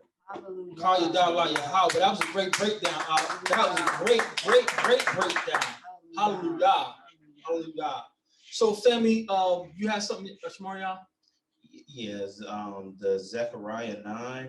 So verse 11, and this whole part 11 through 13 that we just read, we all agree that this has not yet happened. No. Okay, so 11 says, as for thee also by the blood of thy covenant. I was waiting for somebody to see that. and so if it's saying by the blood, where do you get this spiritual Israel? We're all Israel. That's not, he's saying by the blood of the covenant. So I saw that, and I wasn't going to go there, but Bereans, I knew somebody was going to see it. This is what we're bringing out. Read Zechariah 9 in full context. It's a future prophecy that the 12 tribes of Israel are back together, because 13 is saying, I'm going to bend Judah for me. I'm going to fill the bow with Ephraim, where Judah, we know, has been scattered to the four winds in captivity. Ephraim, northern Israel, just disappeared off the map since the king of Assyria came in the book of Kings. So if Judah and Ephraim are back together, working together, we are reunited. But then what Shemaiah is bringing out, he says up here, it mentions, as for thee also by the blood of thy covenant. It's no spiritual contract. Ain't no spiritual blood. Anybody ever seen some spiritual blood? It doesn't exist. Ain't spiritual circumcision, yeah, you got to circumcise your heart spiritually, but all of us have to be physically circumcised because it's part of our contract. If you're not physically circumcised, you can't even go back into the land. You can't even go home again. So let's go back to the presentation and bring this on home. That was a great breakdown. Y'all just moved all up in here today. Hallelujah. Y'all just took control. Oh, Father, we thank you. Hallelujah. So,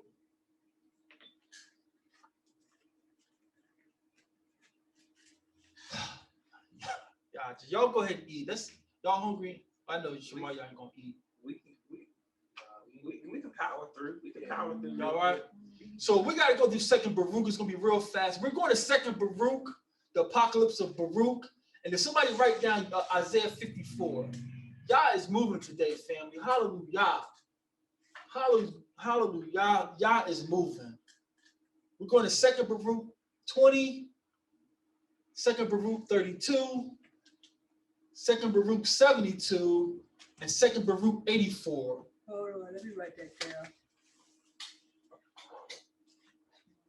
Those online, I try to get this uploaded to the YouTube channel by Tuesday night or Monday night if I have time,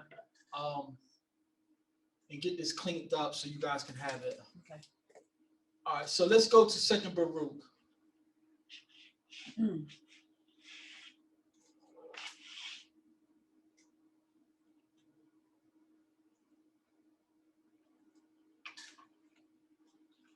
And for those who are still new, Baruch was the scribe writing for Jeremiah. When they locked Jeremiah up, it was his scribe Baruch who was doing the writing, and he's seen the Babylonians come take Jerusalem, and he kept writing what he saw.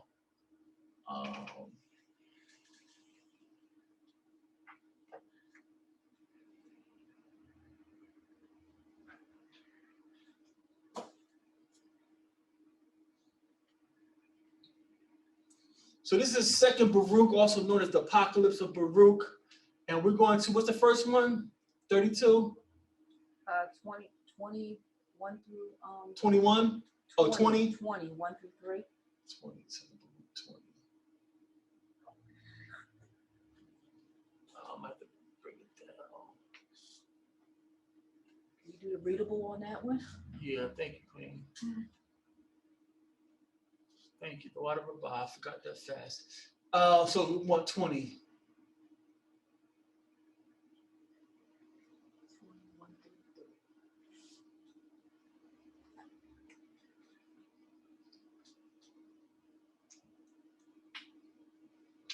3. 19. All right. So here's 2 Baruch, chapter 20. And let me get this right. I want y'all to see this. Can you see the chapter title? Can you see the chapter title? Zion has been taken away to hasten the advent of judgment. Zion has been taken away to hasten the advent of the judgment. What is that saying, family? Speed it up. The Most High says, I'm taking y'all down just to speed up this judgment. So they're laughing at us, they're mocking us. Look at them, they think they're Israelites. They're putting fringes on, they're keeping commandments. They don't even have no land. Where's your temple at? You keeping the law, you can't sacrifice, so you ain't really keeping the law. They're making fun of us and mocking us, and it was prophesied.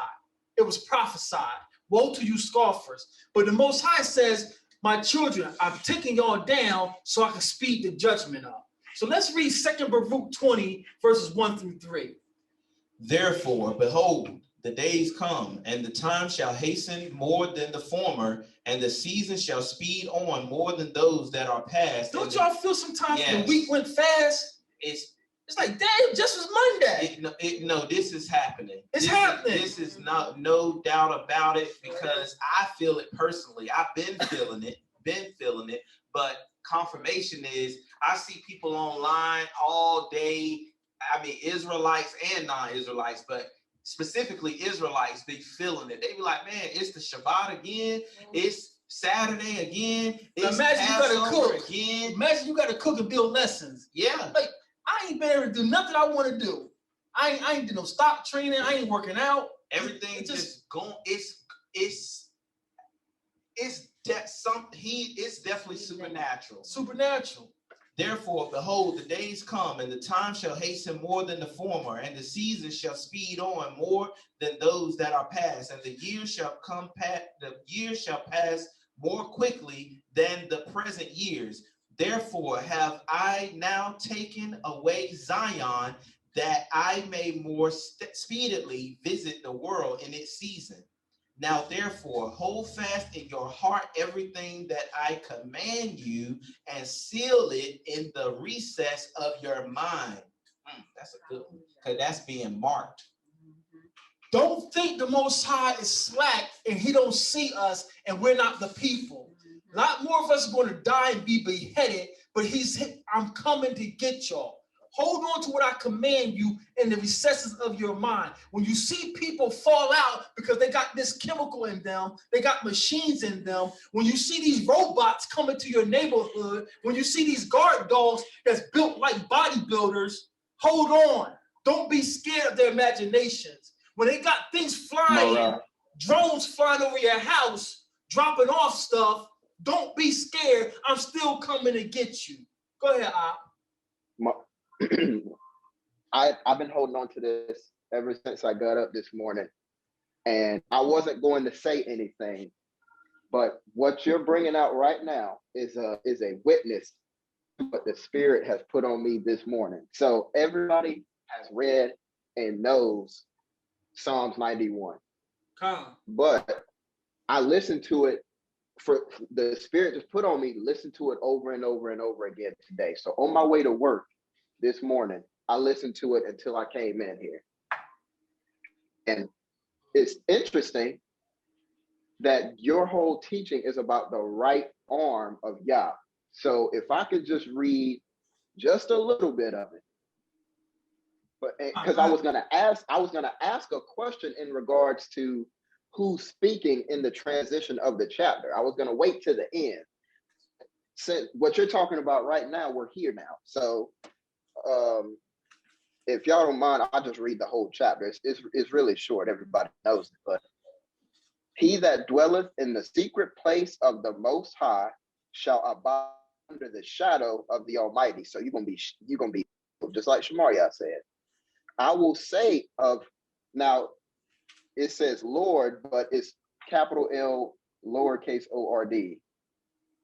But anyway, I will say of Yahweh, he is my refuge and my fortress, my Elohim, and him will I trust. Surely he shall deliver thee from the snare of the fowler and from the noisome pestilence, disease. He shall cover thee with his feathers, and under his wings shalt thou trust. His truth shall be thy shield and buckler. Thou shalt not be afraid for the terror by night, those demons, because the word terror can refer to as demons or just something, an abominable creature. Me and Shemariah looked that up when we were looking at the plagues in Baruch, and the word terror can refer to like just an abominable creature. Or for the arrow that flieth by day, that can represent war, nor for the pestilence that walketh in darkness. So, and like I said, I'm just thinking about everything that's being said in this chapter. The pestilence, the disease that walks in, be somebody that got vaccinated and chose not to say anything. Or, you know, just that, like I said, this is just my thoughts here. Or for the destruct, wasteth at noonday. Now, this is where I knew I had to bring this up to you. 1,000 shall fall at thy side, and 10,000 at thy right. So the reason I stopped right there was because it's saying at the beginning of the chapter, it's saying whoever that dwells in the secret place of the Most High shall abide in the shadow of the Almighty. But when you go down to verse 7, it says that same person, 10,000 shall fall at your right hand. So, but just to keep going, but it shall not come nigh thee. Only with thine eyes shalt thou behold and see the reward of the wicked, because you have made Yahweh, which is my refuge, even the most your habitation. Neither shall any plague I dwell in, corona, vaccine, etc. For he shall give his angels, Malachi, charge over thee, to keep thee in all thy ways. They shall bear thee up in their hands, lest thou dash thy foot against a stone. Thou shalt tread upon the lion and adder, the young and the dragon shalt thou trample under feet. Walking on the waters, because he hath set his love upon me, therefore will I deliver him. I will set him on high, because he hath known my name. He shall call upon me, and I will answer him. I'll be with him in trouble. I will deliver him and honor him. with long life will I satisfy him and show him my salvation. So the whole point of me reading that was the fact that it's showing the power of the right hand of Yah, for one, and two, from 13 to 16.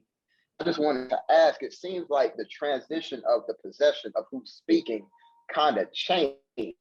So I just wanted to ask who, because it sounds like it's David talking, and at some points it sounds like it could be Hamashiach talking. So I just wanted to ask the more learned, who is talking from 13 to 16, if that makes sense.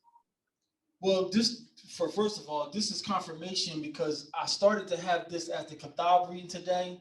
This is the first place I went to open up with, but then I was like, I says, man, we haven't read from the so-called New Testament in a while. And soon I flipped to the New Testament, my hand flipped to 2 Corinthians 6. I'm like, wow, this is talking about the day of salvation.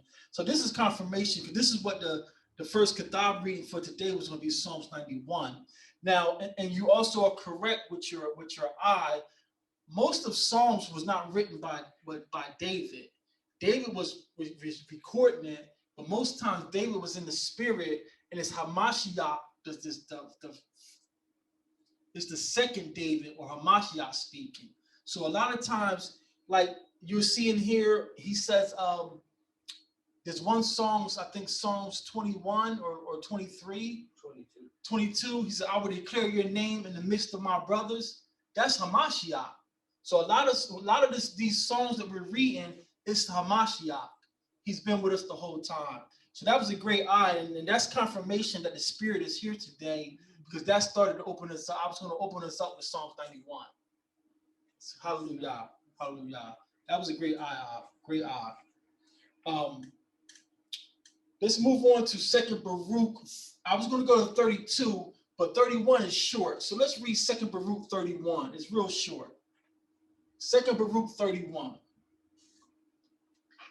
And it came to pass after these things that I went to the people and said unto them, assemble unto me all your elders, and I will speak words unto them.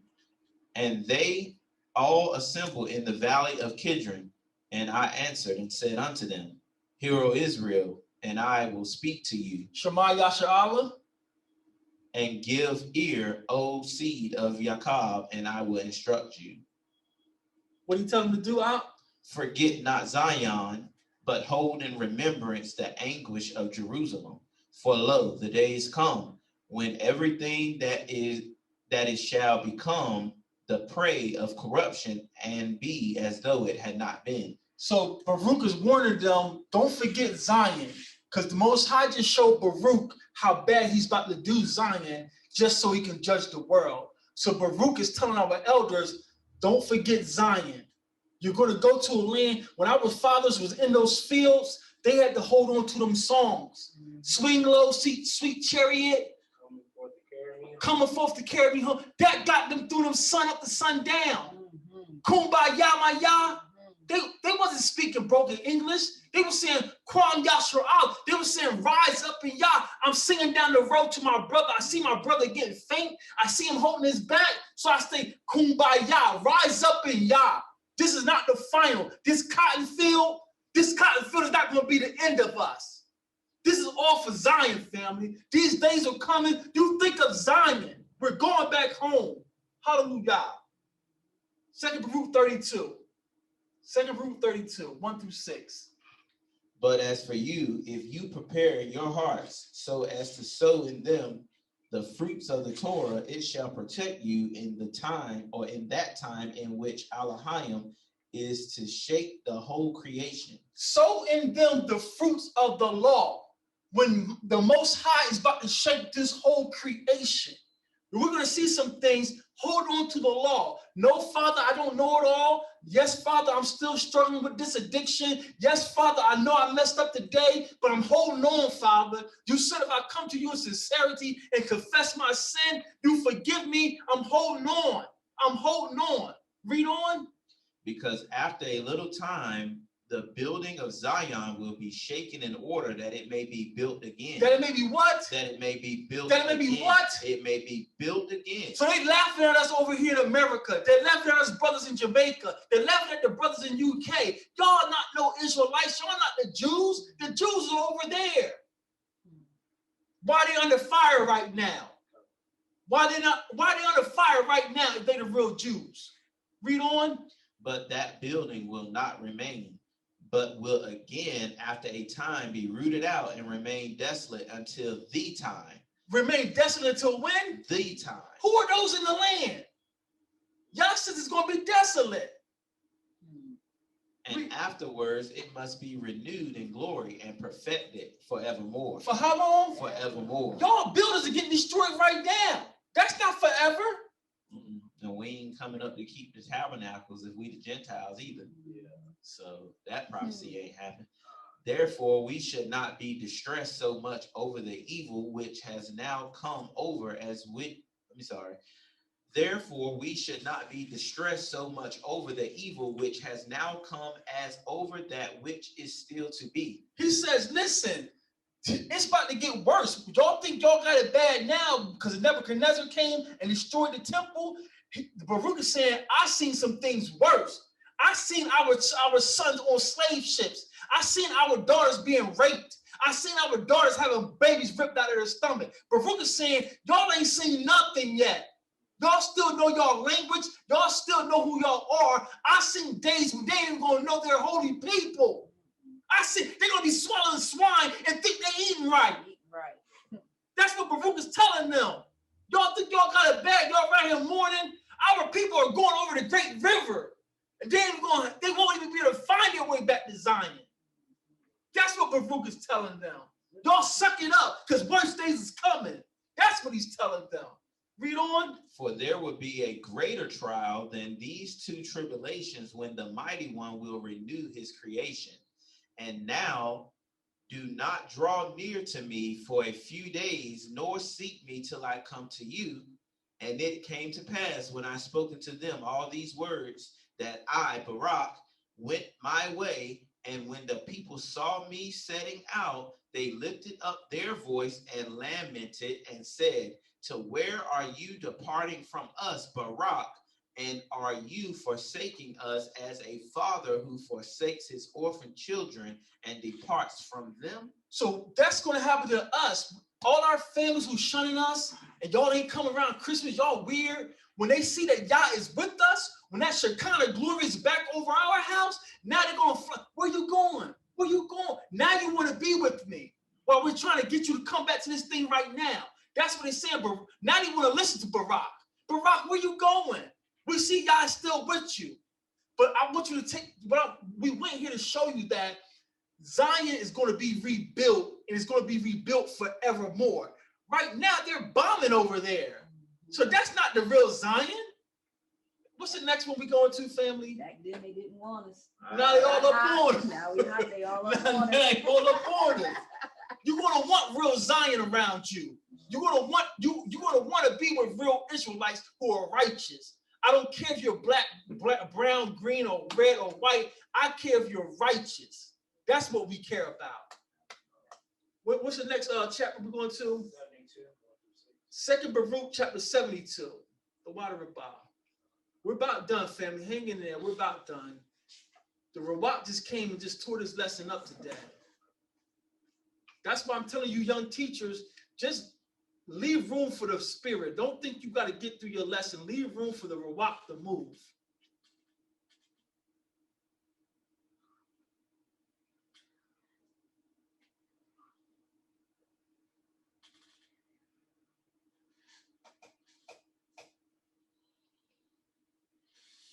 What's it, 72? 72, 1 through 6. And we'll have open Q&A while we eat. We're about done.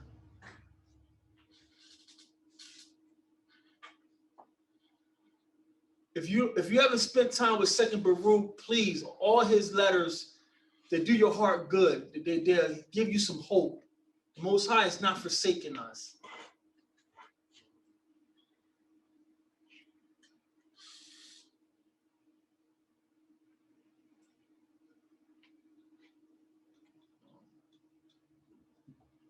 2nd Baruch chapter 72, verses 1 through 6, it said. 2nd Baruch 72. Read.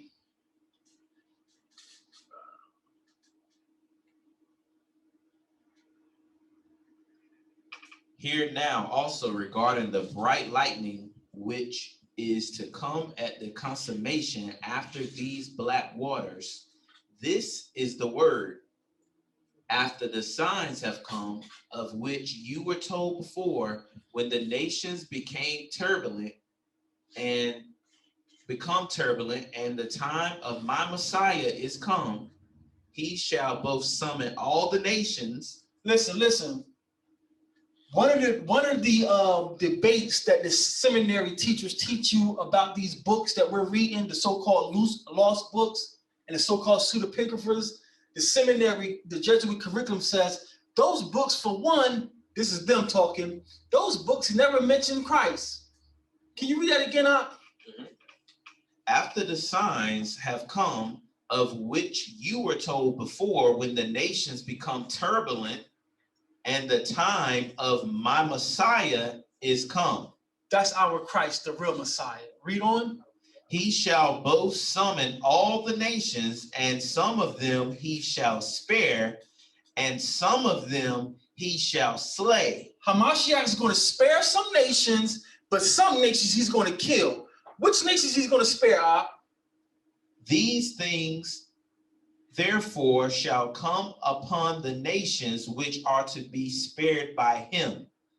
Every nation which knows not Yasha'al and has not trodden down the seed of Yaakov shall indeed be spared. If you didn't touch my people, Messiah is going to let you live and give you a chance to learn from us. We're going to teach you the law if you haven't touched us. But if you're Egypt, if you're Assyria, if you're Babylon, if you're Rome, if you're France, it's over for you. If you're the Ishmaelites, it's over. If you're the Ethiopians, it's over. It has nothing to do with skin color. Don't let no one fool you about a skin color. It has to do with your bloodline if you touched us. So it's here in black and white, family, 2nd Baruch, chapter 72. If your nation didn't touch us, our king is going to give you a chance. Our king is going to give you a chance. Read on. And this because some out of every nation shall be subjected to your people. Wait a minute, what? And this because some out of every nation shall be subjected to your people. Now, I didn't finish school. So what does subjected to your people mean? Like, they're the subjects of the ruling class. You're going to servitude, brother. So like you serve me? Like you're working my vineyards. Just like that. But I'm not whooping you to death. I'm not raping your daughter. I'm not burning your uncle in front of you. This is righteous judgment. This is righteous judgment. So the nations who didn't know Israel, meaning you didn't touch us, the Messiah is going to let you stay alive and see if you want to listen to him. Do you want to listen to him, to me? Well, here, do what my son say do, or my brother say do. If you want to follow my brother, then go with my brother and you serve my brother. But if you want to get Brody, if you want to get Froggy, okay, I got 12 brothers back here on deck. That's the book. That's the book. Read on. That's how Messiah's going to talk to these. Messiah's not coming, oh, my child, do you want to follow the law? No, Messiah, will you or won't you? You're going to get down later. That's how Messiah's coming with he's not going to be, oh, please keep the law. The first time he came as a lamb, the first time he came saying, listen to me. This next time he comes, he is the Lion of Judah. You're either going to do it or you're going to get killed. Now, the strangers who knew not us, you have a chance. Here's your chance to be with righteous people. And no, we're not going to be beating you to death, plucking cigarettes on you. No, you're in my land, you're my servant, but I'm treating you with love. I'm treating you with love. You're not in my backyard beating your wife to death. But don't worry, master, she just burnt the eggs. What are you doing? No. It's righteousness, family. Righteousness. Verse 6 again. But all those who have ruled over you or have known you shall be given up to the sword. You're out of here. You're out of here. United States, you're done. United States, you're done. Ain't gonna be no trial. We on the edge of our seats after seeing this man. Please find him guilty. We begging for a guilty verdict. What's the next one, fam? Let's get this. Let's wrap this up. 8:4, 2 to 11. The nations who knew not Israel will have a chance. Every nation who touched us, it's over for you. It doesn't matter about your skin color. It matters about your bloodline. Israelites or black people, you're done. Ethiopians or black people, they're done. The Hagareans, you're done. The Ammonites, you're done. Assyrians, you're done. Egyptians, you're done. These are all black nations. So I don't care about no, let's go to South, let's go to West Africa. I don't care about no West Africa.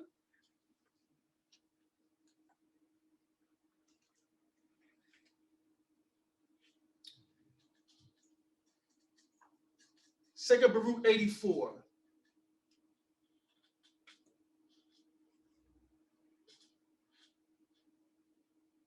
Second Baruch 84 from the top. Read. Behold, I have therefore made known unto you these things whilst I live, for I have said it that you should learn the things that are excellent. For the Mighty One have commanded me to instruct you, and I will set before you some of the commandments of his judgment before I die. Remember that formerly Micah assuredly called heaven and earth to witness against you, two witnesses, and said, if you transgress the law, you shall be dispersed. Family, he took it all the way back to Moses. And he says, remember, Uncle Masha says, I'm calling heaven and earth to witness against you. Is heaven and earth done? Where do we live at? On earth. We live on earth. We can look up and see the Shemayim, see the heaven. So if he's going back to Moses, saying that Moses told the heavens and the earth to bear witness against us, that means we still got to keep this law. Read on. But if you keep it, you shall be kept. Read that again. You got to read that again, But if you keep it, the law, you shall be kept. And other things also he used to say unto you, the 12 tribes, unto you, when you, the 12 tribes, were together in the desert. And after his death, you cast them away from you. On this account, there came upon you what had been predicted. Why are we over here in America? Because they transgressed the law, and it was written. It was written. Baruch has reminded them of the law. What we're doing today to our brothers and sisters, we're scared for our lives when we're driving in our cars, they pointing at you. Take your fitted off, put your seat up, put your seat belt on. Don't be smoking no black and mild because they might think it's a blunt. Turn your music down. Y'all still turn your music down when y'all pass a cop? Mm-hmm. I do. I do. It was ingrained in me from the hood. Turn your music down. Don't give them a reason to come over here. I did. Don't look at them. If they look at you, just not. We're scared to death because we didn't keep the law. Our daughters are being kidnapped for their organs because we didn't keep the law. Yasha Yah? No, I did, but as soon as I started listening to righteous music, as soon as I pass by a car, I just leave. I turn up some days, but then I gotta look around my mirror because I know sneaky Jake's around here somewhere. So I turn up when I got the Baruch bar on or breadcrumbs on. But for the most part, we gotta make sure we're extra legal beagle over here. Because what you said, when I see a cop car, my awareness and alertness. High alert. So We on high alert. When them cherries go off, my stomach just roll a little bit. Is he coming for? I'm a big black man. I know he just want to pick on me. Especially when my tags was a little late. Yeah.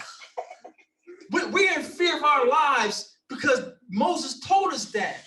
You will have no assurity of your life. You will have no assurity. I got my wife sending me her little GPS locations just so I can know something happens to her. Over here, because we didn't keep the law. But Dr. Seminary tomorrow is telling you, thank God we're saved by grace. If not for grace. Now, read on. And now Moses used to tell you before they befell you, and lo, they have befallen you, for you have forsaken the law. Lo, I also say unto you, after you have suffered, that if you obey those things which have been said unto you, you will receive from the Mighty One whatever has been laid up and reserved for you. Moreover, let this epistle be for a testimony between me and thee, that you may remember the commandments of the Mighty One, and that also there may be to me a defense in the presence of him who sent me. What is Baruch saying? I'm sorry, and also there may be a defense in the presence of him who sent me. That I might have a testimony against y'all if y'all try to accuse me of lying on me. Yeah, he's saying that he you can't blame me. Yeah. He said, let this record be my defense to when I see the king, I tried. Yeah. I tell you people like to Ezekiel come back to your said, law. The watchman on the wall. That's what Baruch says. There's no blood on my hands. No blood on my hands. When I see the Father, this letter is going to be my witness. I tried to tell your sons to keep your law. So what we're doing here today, 33 right there. what you're doing to that brother yesterday, it's being recorded. My daughter came to you and told you that you were a son of Israel. My son told you. So when they go before the Messiah, I didn't know it was the children of Israel. Liar. Get him out of here. Remember, now we talk. I'm gonna be in the background. I told you. That's that walking judgment thing. When any little moment, if you honestly, in my opinion, if you feel in your heart that person ain't ready, you tell them. But just know that you are a walking judgment. Now they're gonna be held accountable. That's why I said it's better for them that have not known. People who see us in our garments, and I catch them looking down at me at my tassels. You didn't ask, but you was curious. That's your chance right there. Hey, bro, why you got that on? Mm-hmm. What's that about? So we're walking judgments, like Shemaiah is saying. We don't wear these garments to be. Well, yeah, we do wear them to be set apart. But I want to win my brothers. Everybody asks about except the brothers. Y'all want to talk about sports games? You see the draft? I don't care about no draft. They trying to kill us. You worried about a draft? You worried about this slavery? Who better, LeBron or Jordan? I don't care about no LeBron or Jordan. But white folks will ask you, man, why you got that on? Excuse me, sir. That's like, just try it. They always doing something. Not touch your hair. Hoping your brother I asked you. I want my brother to ask me. I got this. He's more inquisitive than our own people. That's why we're going to have righteous strangers. Like, listen, I heard y'all are the people. And our own brothers are going to be bucking up. We ain't the people. We're going to have strangers telling our people, y'all are. No, we not. We the Gentiles lucky to be grafted in. Let's finish this up, Bob. And remember you the law and Zion and the Holy Land and your brethren and the covenant of your fathers, and forget not the festivals and the Shabbat. Forget not what? The festivals and the Shabbat. So that's why we keep the days the best we can. Can we keep them all? No, we gotta work. Y'all knows this, but we keep them the best we can. Read on. And deliver this epistle and the traditions of the law to your sons after you. To your who? To your sons after you. And also your fathers. As also your fathers delivered them to you. That's why we're lost, because our fathers didn't know who we were. If our fathers had sat us down like, son, listen, you can't go out there smoking that reefer and drinking that alcohol till you pass out, you're an Israelite. It would have saved me a ton of hell, a ton of money. My wife was on the line many nights because I didn't know who I was. Going home from the club, out my mind. Y'all ever did the window down, head out the window trick? You high and drunk, so you put your head out the window, sober you up. I'm the only one? Yeah. He said, yeah. She said, yeah. No, my whole squad used to do it. We used to just roll your window down, and when you feel yourself drifting off, put your head out the window, and that'll wake you back up. Instead of my dad saying, son, you are a child of Israel. You can't go out here sleeping around, being a whore, putting your holy seed all over the place. Your body's a temple of Yah. If our fathers had told us this, you don't need to go into $50,000 worth of debt to get their education. Learn how to plant some crops, son, and start you an organic farm. I really do wish I learned a lot of all that type of stuff. Yeah. If our fathers knew who they were, we wouldn't be in the shape we're in. Teach your sons the law. Let's finish this up. And at all times make requests perseveringly and pray diligently with your whole heart, that the mighty one may be reconciled to you, and that he may not reckon the multitude of your sins, but remember the restitude of your fathers. For if he judge us not according to the multitude of his mercies, woe unto all us who are born. Verse 11, family. For if Yah or the Most High judge us not according to his multitude of his mercies, woe is a Hebrew word. It's not even a word. It's a sound. Baby, what's that sound? Whoa. No, you said it before. Sheesh. Oh, jeez. He said the Most High don't have mercy on us, and he hold our sins against us. Sheesh. So we coming back to the law, but we still dirtbags, family. We still dirtbags. It's his mercy that we're not consumed. You see why we cry out every day, every chance we get? Yah, thank you for getting me home. Thank you for covering my wife. Thank you. This law is serious, fam. This is the mighty arm of Yah is his Torah. His son is his Torah. Hamashiach says, I'm the truth, the way, and the life. Hamashiach is the strong arm of Yah. Hallelujah. Let's finish this up with Isaiah 54. Let's go to Isaiah 54. Isaiah 54, and we're going to take a chunk of this, and I think that's all we need. The whole chapter was just so, I couldn't take the chapter out. But it's only 16 verses, I think. 17? 17, it's only 17. Isaiah 54.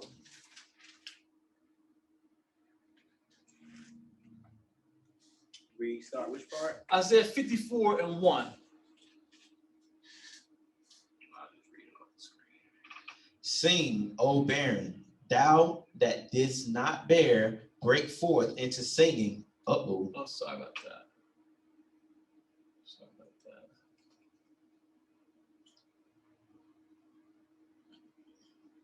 We got one more slide.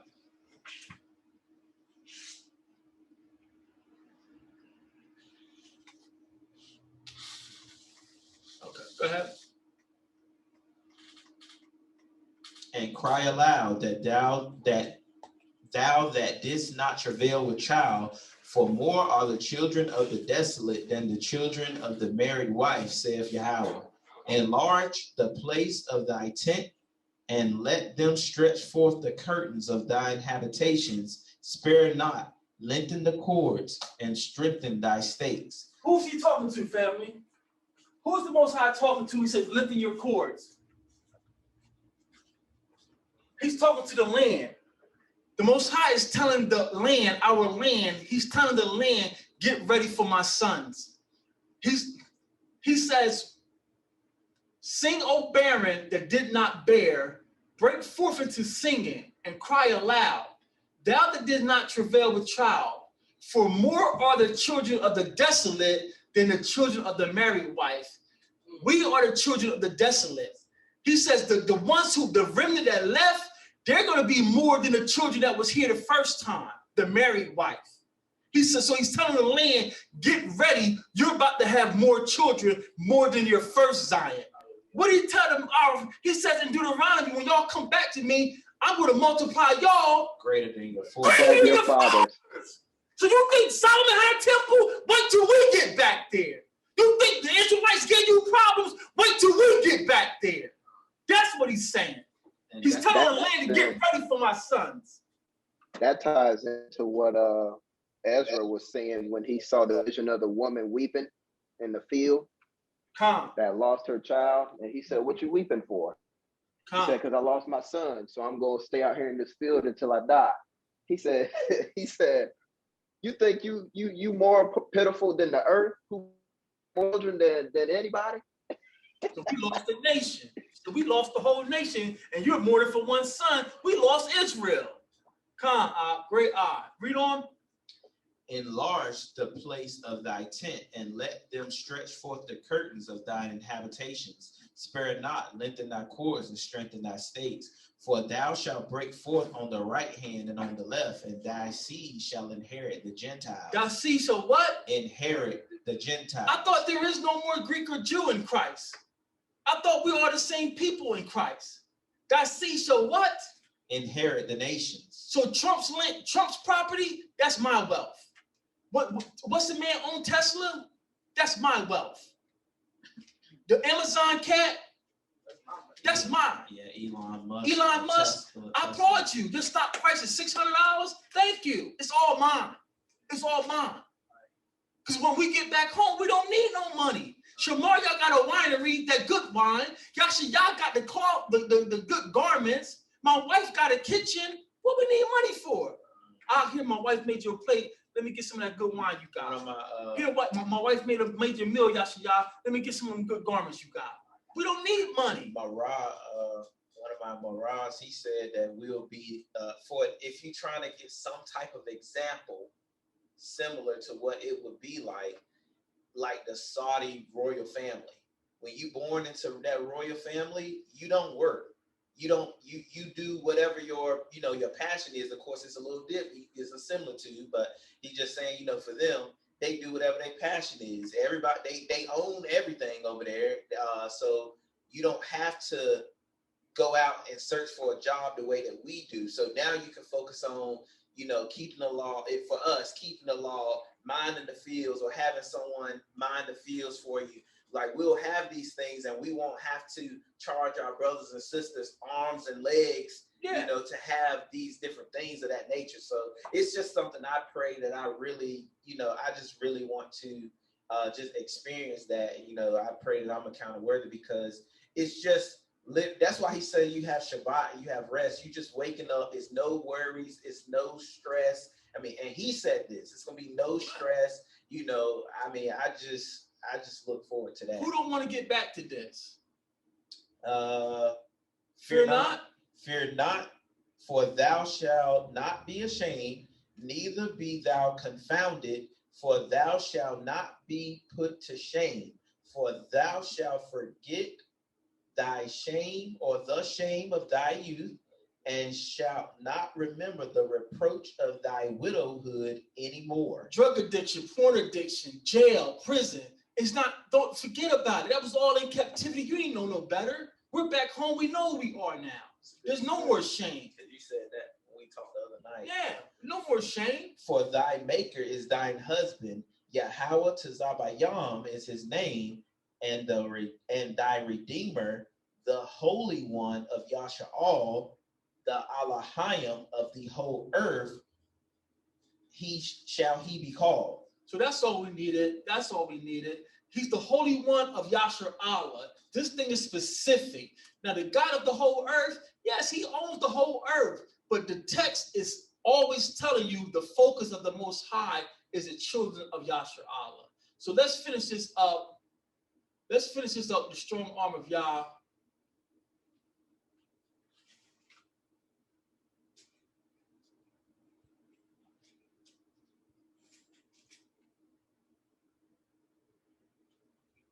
I thank y'all for your time. I know it was a lot to go through, but the Baruch took control of that. This was not planned. So the fall of YAH.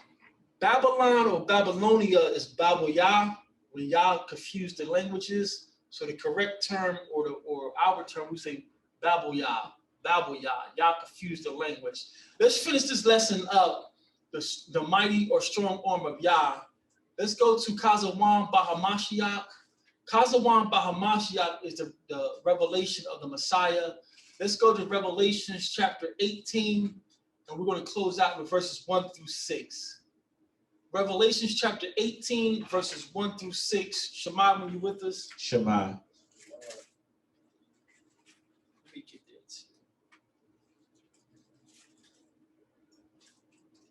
Gerald love this. It's Gerald's chapter. Revelation 18, verse 1. Read. And after these things, I saw another angel come down from heaven, having great power, and the earth was lightened with his glory. And he cried mightily with a strong voice, saying, Babylon the great is fallen, and is become the habitation of devils, and the hold of every foul rawak, and a cage of every unclean and hateful bird. For all nations have drunk of the wine of the wrath of her fornication, and the kings of the earth have committed fornication with her, and the merchants of the earth are waxed rich through the abundance of her delicacy. So where is geographic Babylon? Where is local Babylon? Like Physical Babylon. Where is that on the earth? Iraq, yeah. Iraq. So Iraq didn't spread its culture to the world because we didn't know where Iraq was until the Persian Gulf War. So this is how we know this Babylon the Great is talking about the world system, and it's America. Because America spread their culture with movies, music. Their military presence in all nations. Like we're like, I ain't gonna say the only, but we're the only one with that strong of a military presence in all those nations. Nobody does that. Like you don't see China. They won't even allow China to come over here and build and have a base here. So Babylon, this Babylon is fallen is this world system that the Romans have set up, and it's now America. But this is the Roman system. Babylon is in charge of Babylon right now. So this is the world system fallen. Read on. And I heard another voice from heaven saying, Come out of her, my people, that ye be not partakers of her sins, and that ye receive not of her plagues. Come out of her. Don't take her vaccination. Don't follow her path. All the stuff they put on your TV screen, don't follow her. If you follow her, you're going to be caught in her plagues. Don't listen to this whore. Read on. For her sins have reached unto the heaven, and the Most High have remembered her iniquities. Reward her even as she rewarded you, and double unto her double according to her works. Wait a minute. I thought the Most High forgives everybody. Why he don't just forgive them? He said, don't even pay her back, but pay her back double for what she did to you. Who's the you here? Did to the Israelites. Pay her back for what she did to the prophets and the sons of the prophets. There is no repentance for these nations who touched us. So the Most High want to be just, and people would just say, all right, y'all said you're sorry? Okay, cool. You got to exercise his indignation. And it's written. All this is because it's a written Torah law. The law of the it's a Torah law when you want to redeem something or someone. Like it basically goes back to he doesn't deal with unjust scales or unbalanced scales.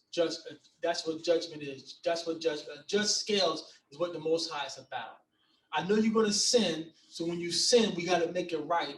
So this sin, I want you to do this. Now there's some sins there is no sacrifice for, but for most sins we have a recompense, a way to get back right with Him. You got something? Yeah, and I don't know if this is the exact law that Shamaria is talking about, but this is Numbers 35.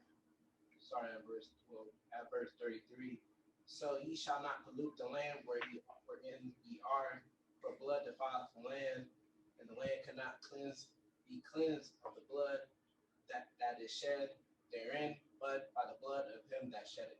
That's one. That's righteous judgment. That's one of them. Yeah. So the Most High is telling Babylon, the world who just beat us down, I voted you up. I raised you up over my people to teach my people a lesson.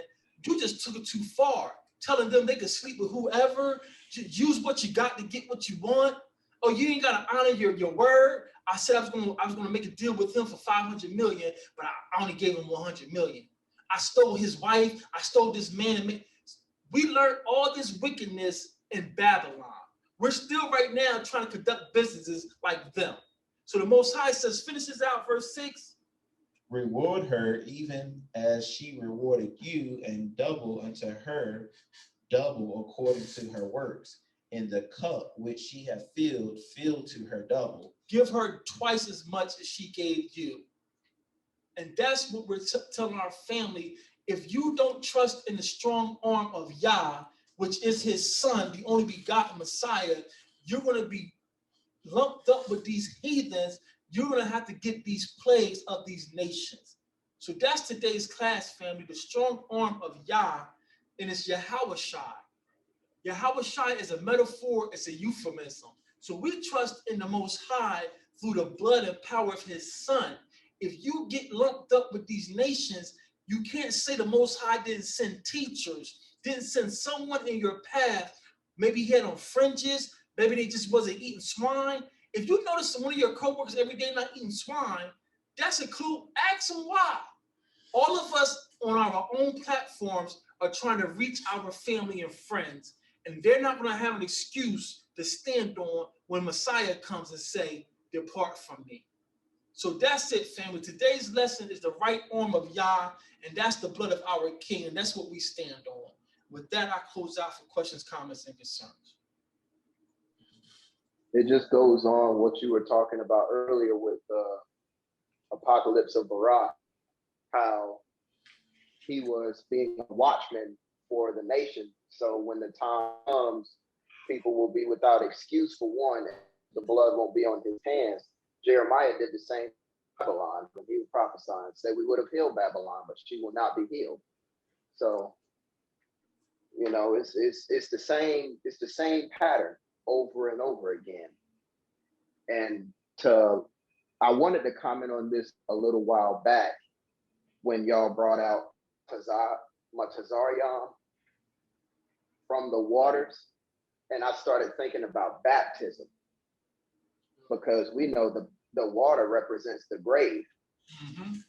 So coming out of the waters beneath the heavens and ascending to the waters above the firmament, in order to ascend, you have to first descend. So it's just so many things that's just been declared since the foundations of the earth that you really got to look at this book and have a foundational understanding first, and then eventually come back to the language to understand what's really being said and how important you are to the Most High. That's one thing I've been telling people. Once you read this book and you come to the understanding of who you are and whose you are, it's a weighty thing on how you really do anything. Calm, hallelujah. Because you know a deep thing, and this is the last thing I'll say, and I'll let anybody else talk. Since we are the body of Hamashiach, I was talking to Shamaria and our other roommate the other night, and Shamaria saying how you're a walking judgment when we're walking righteously with the testimony of Hamashiach, and somebody asks you about your fringes or asks you why you don't eat pork, they're talking to Hamashiach. They're not talking to Moreh Abijah. They're not talking to Shamaria. They're not talking to Yashayah, because whose words are we giving to them? Calm, hallelujah. So the same way they rejected Hamashiach back then, they're doing it now unawares, because the same thing is happening over and over again. Calm.